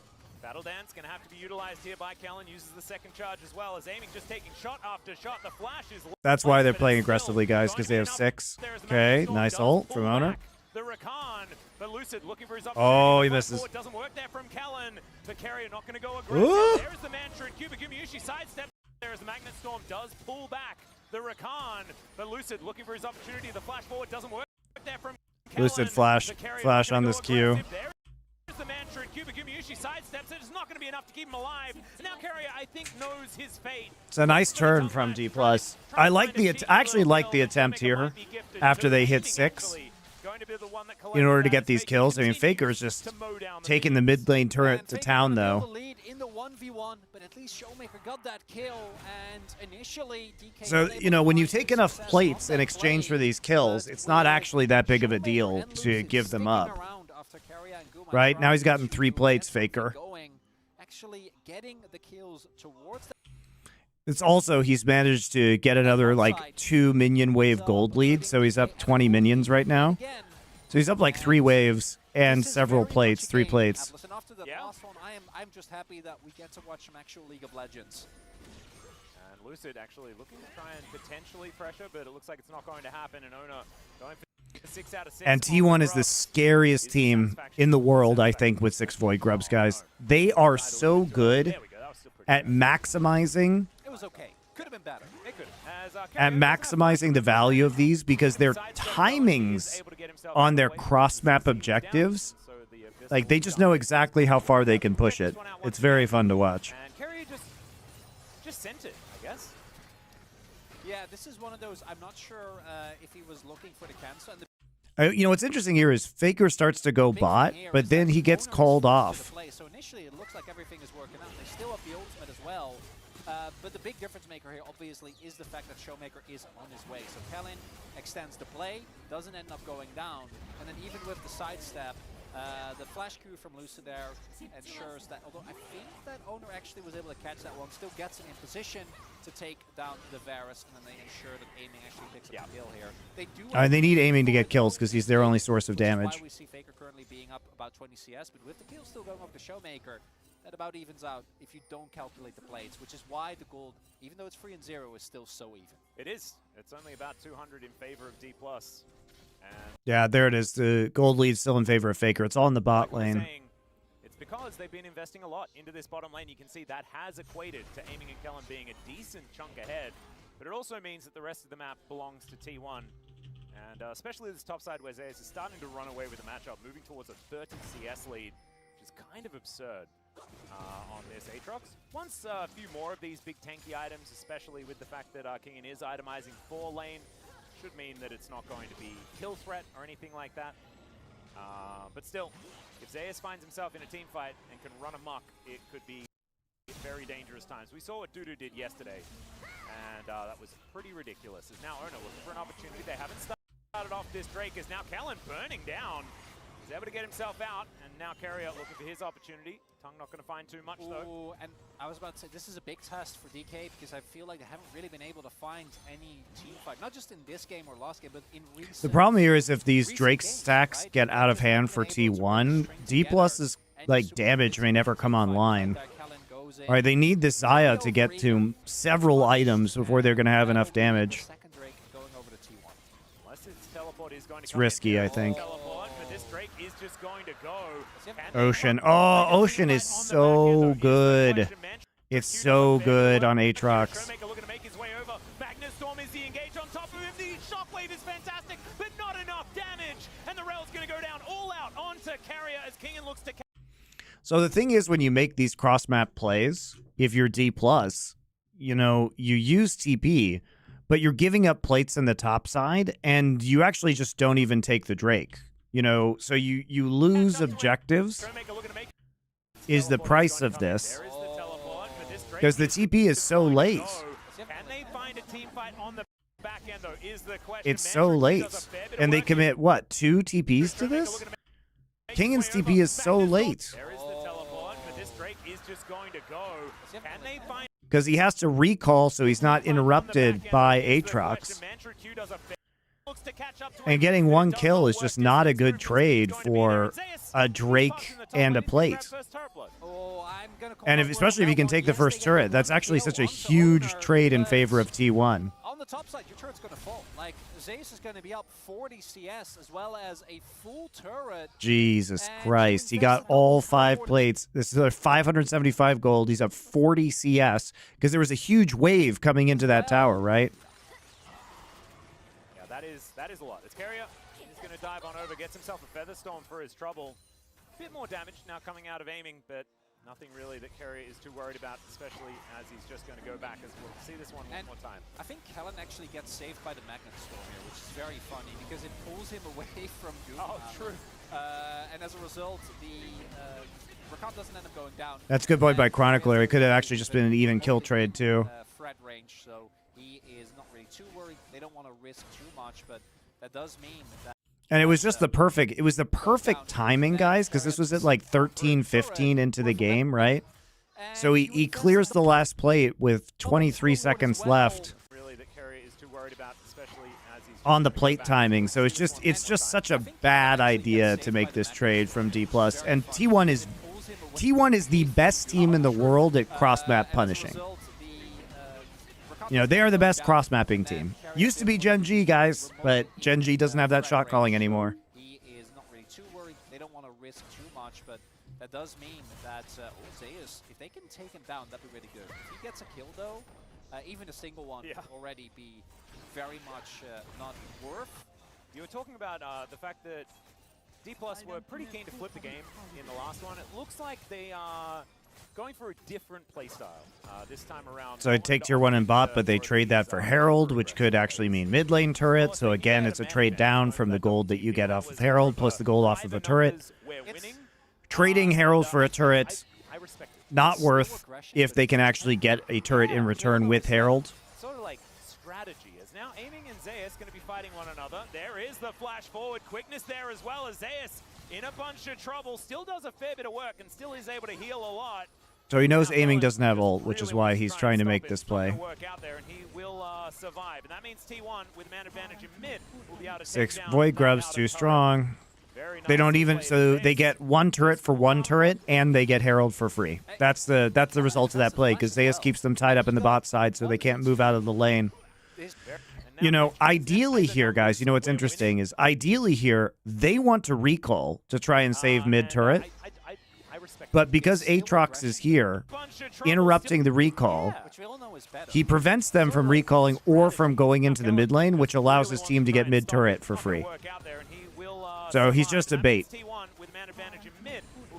T1 too good, man. Too good. Very nicely played. Lane turret, and he didn't even have to invest a summoner. Okay, now he should be dead. Or at least have to flash, right? Well, he does. Yeah, there was a Vi there this time around. So cease and desist. Cease and desist, making us look a bit silly. So Finally punished. Yeah, there we go. We'll be taken down. And so that is bounty gold going on over here as well. Certainly good news. So Showmaker has his Malignance now completed. Redemption is done here for Kellen as well. Some items are starting to be strung together. But T1, they still have 2 dragons. It's an Ocean Soul, so not exactly the most valuable. But the fact that they're only down 200 gold still, love this. It's kind of ridiculous. Yeah, a bit of a heart monitor. This really is an indication as well of really, there hasn't been a significant gold lead for either team, right? Like the highest we've gotten is about 700. It just keeps going very slightly up, very slightly down. And yeah, we did see the pinks go down. TK did have a suspicion. And the reason why we haven't really made any grand statements yet is I do think both these compositions scale quite nicely when you look at what they're able to do in a team fight, right? If you look at, on one hand, you have They a do? line of DK. I think Who the is going to line do is damage slow on in the later D+? games because Kench makes it really, really hard to play out. But if you have Cassante and Zaya, Rakan, like How do you kill Varus unless Cassante can ult him? there is a lot of power. in How do you that. kill Varus? Like, you can literally just Tahm Kench a Vi ult, or if Cassante gets close, you can Tahm Kench whoever is right next to Cassante, like whether it's Ori or Varus. Aatrox and then maybe follow up with either an ultimate from Faker or something once the Featherstorm is down. That could be really hard to play out. Also want to see how DK uses the prio that Karma should provide you consistently to reliably get themselves... Karma doesn't provide you prio in this situation, I don't think, because we're past the early part of the laning phase and Ori is fed. So... bring us to a third game. And his Rakan as he goes in once again. They're looking for Ona, who will get charmed by the quickness, and he looks to be going So, I did say that this is a pick comp, guys, and I think this is how D+ has to play this, basically. They cannot fight a straight-up front-to-back 5v5, but they can isolate a target and CC it, you know. You can Vi ult into chains, or get the Rakan knock-up into Karma chains, chain the CC, pull back from feathers, right? The CC chaining on a single target's very easy. So I think that's the only way you play this is D+, but Faker has 6 Void Grub stacks and is in the cross map, so you trade a kill for a tier 2 turret. Gets his ultimate forward. One of the miscommunication was there because Carrier did have Devour. So I don't know if you wanted to wait till the very end. Faker still not in the slightest impressed. Just continues to push. He's going to keep pushing. You're not going to get this inner turret. You need to actually take the dragon. And they've delayed that a significant amount. Someone needs to go back. Or Faker is just going to get an in it. Yeah. No, and he's just yeah, he has no reason to stop. Great call by Faker. Great call by Faker. He doesn't see the Drake announcement, so he knows he's either delaying Drake or he's pushing. They're going to give up an inhib turret. They have 6 Void Grubs. You have to respect this. This is what I mean. I came into this game saying that T1 is the best Void Grub, like 6-stack Void Grub team in the world, because they know the limits. It's such a good trade.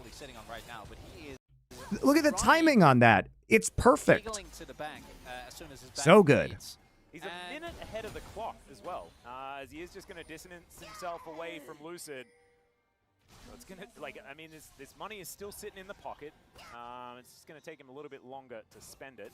Now he should have an opportunity. As a result, yeah, they're 1,000 gold up despite being 0-7 in terms of kills because the cross mapping has been better and D+ is actually giving up advantages by trying to go for kills. It's a really good game, guys. It's a really good game by T1. Actually pretty nicely done there by him. Carrier doesn't get to devour his buddy. And then this is just straight up a mistake from Carrier. Like they're on the ward.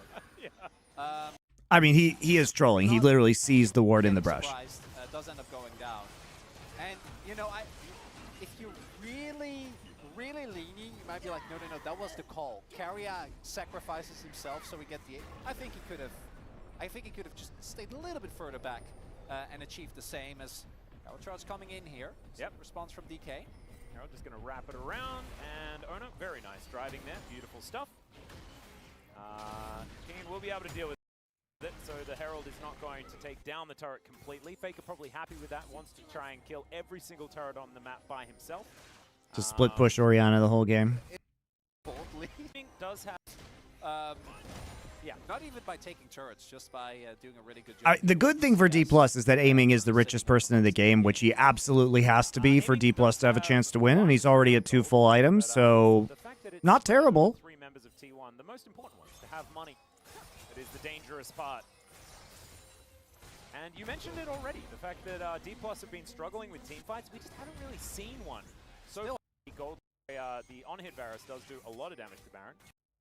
Fair bit. Chew for it, tries and focus. And now the question becomes, how do DK actually play around these objectives? Because we do see, I think, side lane shoved in. So they do need to be careful, as we have seen. T1 are not going to break. They're not going to fall. 22 minutes, still this turret up in mid lane. T1's done an excellent job of preventing them from taking it, mostly just by providing side lane pressure, so D+ can never actually push mid wave. Like they just never have enough pressure to push this. In the top lane. And that is because an Orianna just wandered down the lane the entire way and killing everything that was in front of her. Mate is still standing as well, so it actually is a lot of safety here for T1. It's actually really huge that their mid turret is still up right now. Worried about it. He's very tanky right now on this rel. As Callan really wants to find that engage option. They have to respect the orb though. Faker is making sure that he's keeping them honest. Good control of vision around this area. As once again, Showmaker is finding some cues onto Ona over and over again. And Faker possibly isolated. As Kingan is going to walk himself up. There he is able to find him with a bit of the jump scare there, but they do just back away immediately. And you can see, oh, okay, Kumushi could be in trouble. There is a really nice chance of corruption to keep him safe. Kellen gets himself out of there as well. They are keeping a little weird that he's flanking into a pink warded brush. He's kind of trolling guys. As Kingan is going to walk himself up. There he is able to find he is face checking a dark brush, while the rest of his team is not there. Why are we doing a Varus flank? Why are we wasting our ult like that? There is a really nice chance of corruption to keep him safe. Kellen gets himself out of there as well. They are keeping their health bars relatively high as Lucid lying in wait. Off on the side, wanting to stop an Aatrox flank angle potentially. Now they're looking for Faker. Shock. Oh, no. They are keeping their health bars relatively high as Lucid lying in wait. Off on the side, wanting to stop an Aatrox flank angle potentially. Now they're looking for Faker. Shockwave is just used on top. Flank angle potentially. Now they're looking. I assume he meant to Q first. I think he meant to QR. As Carrier devours him, and he's not going to be punished too Whoops. much for that one as Zeus slinks the into the brush. Oh my goodness, they get the Oh no. The World Ender comes in, and now the Feather Storm is there for aiming. That'll keep him safe for now. Doesn't matter though, because Zeus has got them all lined up. Lol. But it's not going to be enough to stop him ripping. Zeus is on the perfect flank when they're all grouped up too. Oh god. Oh god. He is just too big. And Ona able to jump in on top. It's a double kill for Faker as well. And somehow it's a clean ace. Be enough yet. Flash ult but rooted? Possibly. Yeah. Relatively high as Lucid lying in wait. Let's watch again. On the side, wanting to stop an Aatrox flank angle potentially. So he pulls the W to him. Now they're looking for Faker. No, he wasn't rooted yet. He wasn't rooted. He wasn't. He could have flashed. He could have flashed before he was rooted. I think. Bit of a mistake there from the. Now they're looking for Faker. Shockwave. They wanted to stop an Aatrox flank angle potentially. Now they're looking for Faker. Shockwave. Yeah, I'm not sure what happened there. On top of his head. Bit of a mistake there from the goat. As Carrier devours him, and he's not going to be punished too much. A little bit of an for that oopsie. one. So low, and Lucid dives on. Oh my. It's crazy though that they don't have Varus ult. Like, let's watch Kingan here, by the way. So Kingan is over on this side of the pit. And when this happens, he actually, as D+ moves up, he himself moves into the cover of that brush. And because this is Ocean Soul, it's actually the extended brush, guys. So this is a bigger brush than normal because it's an Ocean Soul map. So he moves into a more advanced position. But even though they kind of used Devour, Shockwave, Chains of Corruption already, Zeus just has the perfect angle.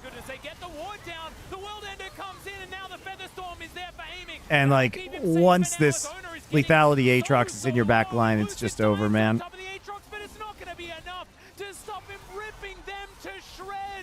They get the knockup, but is it going to be enough? The answer is no. He is just too big. And Ona able to jump in on top. It's a double kill for Faker as well, and somehow it's a clean ace. And is he just going to do the doo-doo flank angle thing that we saw yesterday? Stacking of these ocean Now it's just Baron and Drake at the same time. Yep. There won't be any opportunity for DK to really do anything against this. And this starts off so well, right? Because so he is CC'd. He is CC'd during this. You can see the CC bar up here. So when did he get CC'd? Mentioned of these ocean drakes, and they're gonna. And this starts off so well. See, he's not CC'd when he starts the animation, though. He's not CC'd until after this goes off, so I'm not sure what he was trying to do. Because as mentioned, there is no change for Guma. He could have flashed before he was crowd controlled. Himself, so doesn't actually... I bet he meant to flash, though, because I don't think there was flash or ult onto aiming. So I think he meant to flash ult there. That's my guess. That's my guess. Is that he starts the ult animation intending to flash, but then maybe right as he's going to flash, he gets rooted? That seems likely. I think he gets CC'd right as he's intending to flash after starting the ult animation. That's my guess, guys. And it just doesn't matter, right? Like they try to focus down this Aatrox. Luce doesn't hit the Q with ults, follows up with the ult immediately, but it just isn't enough. The moment Aatrox starts resetting, you're just not ever gonna win that team fight. The back line of T1 is completely safe amidst all this. Aiming also doesn't actually get the perfect cooldown, right? Like you're looking ideally to really shred for the entire enemy team. But that was unbelievable. It's a good redemption. Possibly a flank angle coming in here from Kellen as there's the quickness. This Chains of Corruption. Immediately Faker in relative safety. There's the shockwave as well. They're trying to keep themselves alive. It's a good redemption. Nice pullback. Ona will be punished. So D+, they invest a whole lot of their health bars, but they are able to get at least one off the back of it. And crucial there was no Aatrox. That was Yeah, no Aatrox in that fight. It's a good engage. It's basically all you could ask for. Still going to lose a tier 2. Will be able to find the Vault Breaker into Faker. Goes golden once again. Knock up not going to work out there for Kellen as Carrier just walks at him menacingly. And oh god, here's Zeus. Once again, he gets himself yeah, just two-shot aiming. Damage in the universe, but the Casante's doing down. I find you see here the flank from Lucid actually Lucid. I think just beginning of this fight, it really is only Zeus doing damage to the front. From this 3 levels up Aatrox, he's 100%. In order to stop that Aatrox from really rolling over one space, and what T1 managed to pick up in that moment. Don't skip the reaction. What reaction? But doesn't want to risk it. Uses his flash to carry. Yushi unfortunately gets Cassante, and then Zeus does get kited out. Makes it look very, very close. Showmaker, if he doesn't dodge the chains from this 3 levels up Aatrox, he's 100% dead. But DK, where's the reaction? To fight. When they got wiped? Ugh, you guys. Lucid will be punished. So D+. Cooldown, right? Like you look. Not exactly what. Oh, right there. The entire enemy team, but wasn't really an angle there because like, what do you do? Yep, no translation needed for that one. That was not exactly what D+ were aiming for. Give him the old holy shit. That's hilarious. In the last fight. Yeah, the brush Aatrox truly was deadly. The inner flame comes out. does. That's earlier on. Maker. Ona getting himself. All right, we're going to play for Soul here for T1. Try the Vi engage onto Orianna. Orianna has Zhonya's back up again. And there you go. He just pops. Okay, they're going for the angle here. Is quickness into the back line. Kellen just taking so many arrows, and Gumyushi's going to lock that one down. Ona getting himself in there as Kerry gets the knock up onto aiming. Good feather pull, but Kerry is just keeping him out of the fight. Lucid now trying to be a front line for him as they dive on in. Kerry gets a double knock up, and the flashes are now Oh, God. All right. health king in on. And that may have just been 100 to Zerium, so he gets that as well.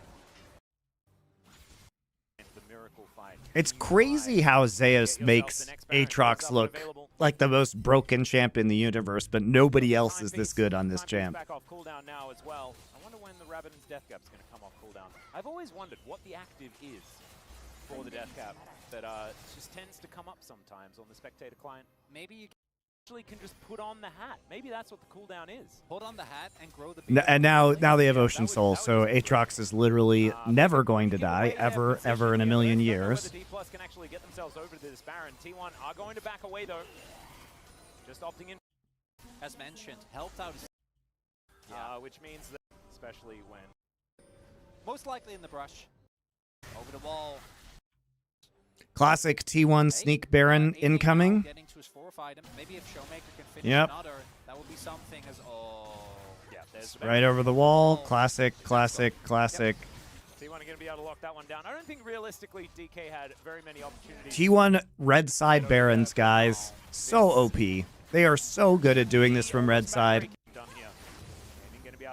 The T1 over the wall Baron is just such a specialization at this point in time. And Zeus already getting to work on that top lane. 10, at least the advanced subscription yeah, model these nowadays, days, subscription model. Anyway, D+ going to try to convince Ona to leave the area, but instead, DK. We are looking for here. His position relatively early.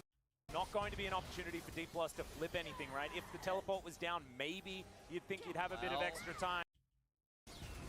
Gotta find a miracle here, Atlas. They gotta pull the trigger because this Elder is going down extraordinarily low, and there is Zeus. Actually, really surprised this went to Elder Drake. D+, you're gonna have to try and pull the trigger. They're not gonna be able to take it. And there's the flash. Flash Chain of Corruption.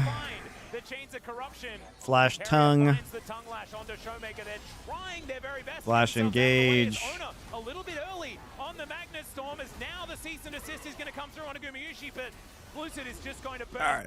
Surely that's it, right? Baker here who does manage to Zonya's. There's the Devour though. And aiming, trying to just keep Zeus at arm's length. He might be. This inhibitor's going to go down off of him. There goes Kevin. All right, finally. Wow, really good game from T1, guys.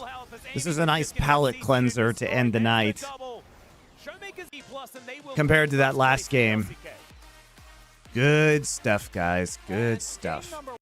All right, guys. I gotta bounce. I have a business call right now for LFN. But I will be back not tomorrow, but on Sunday. And on Sunday, we'll have probably LEC games. There is also going to be GENG versus Hanwha, right? That's a big one right there. So we will be back for more bangers only on Sunday. See you then.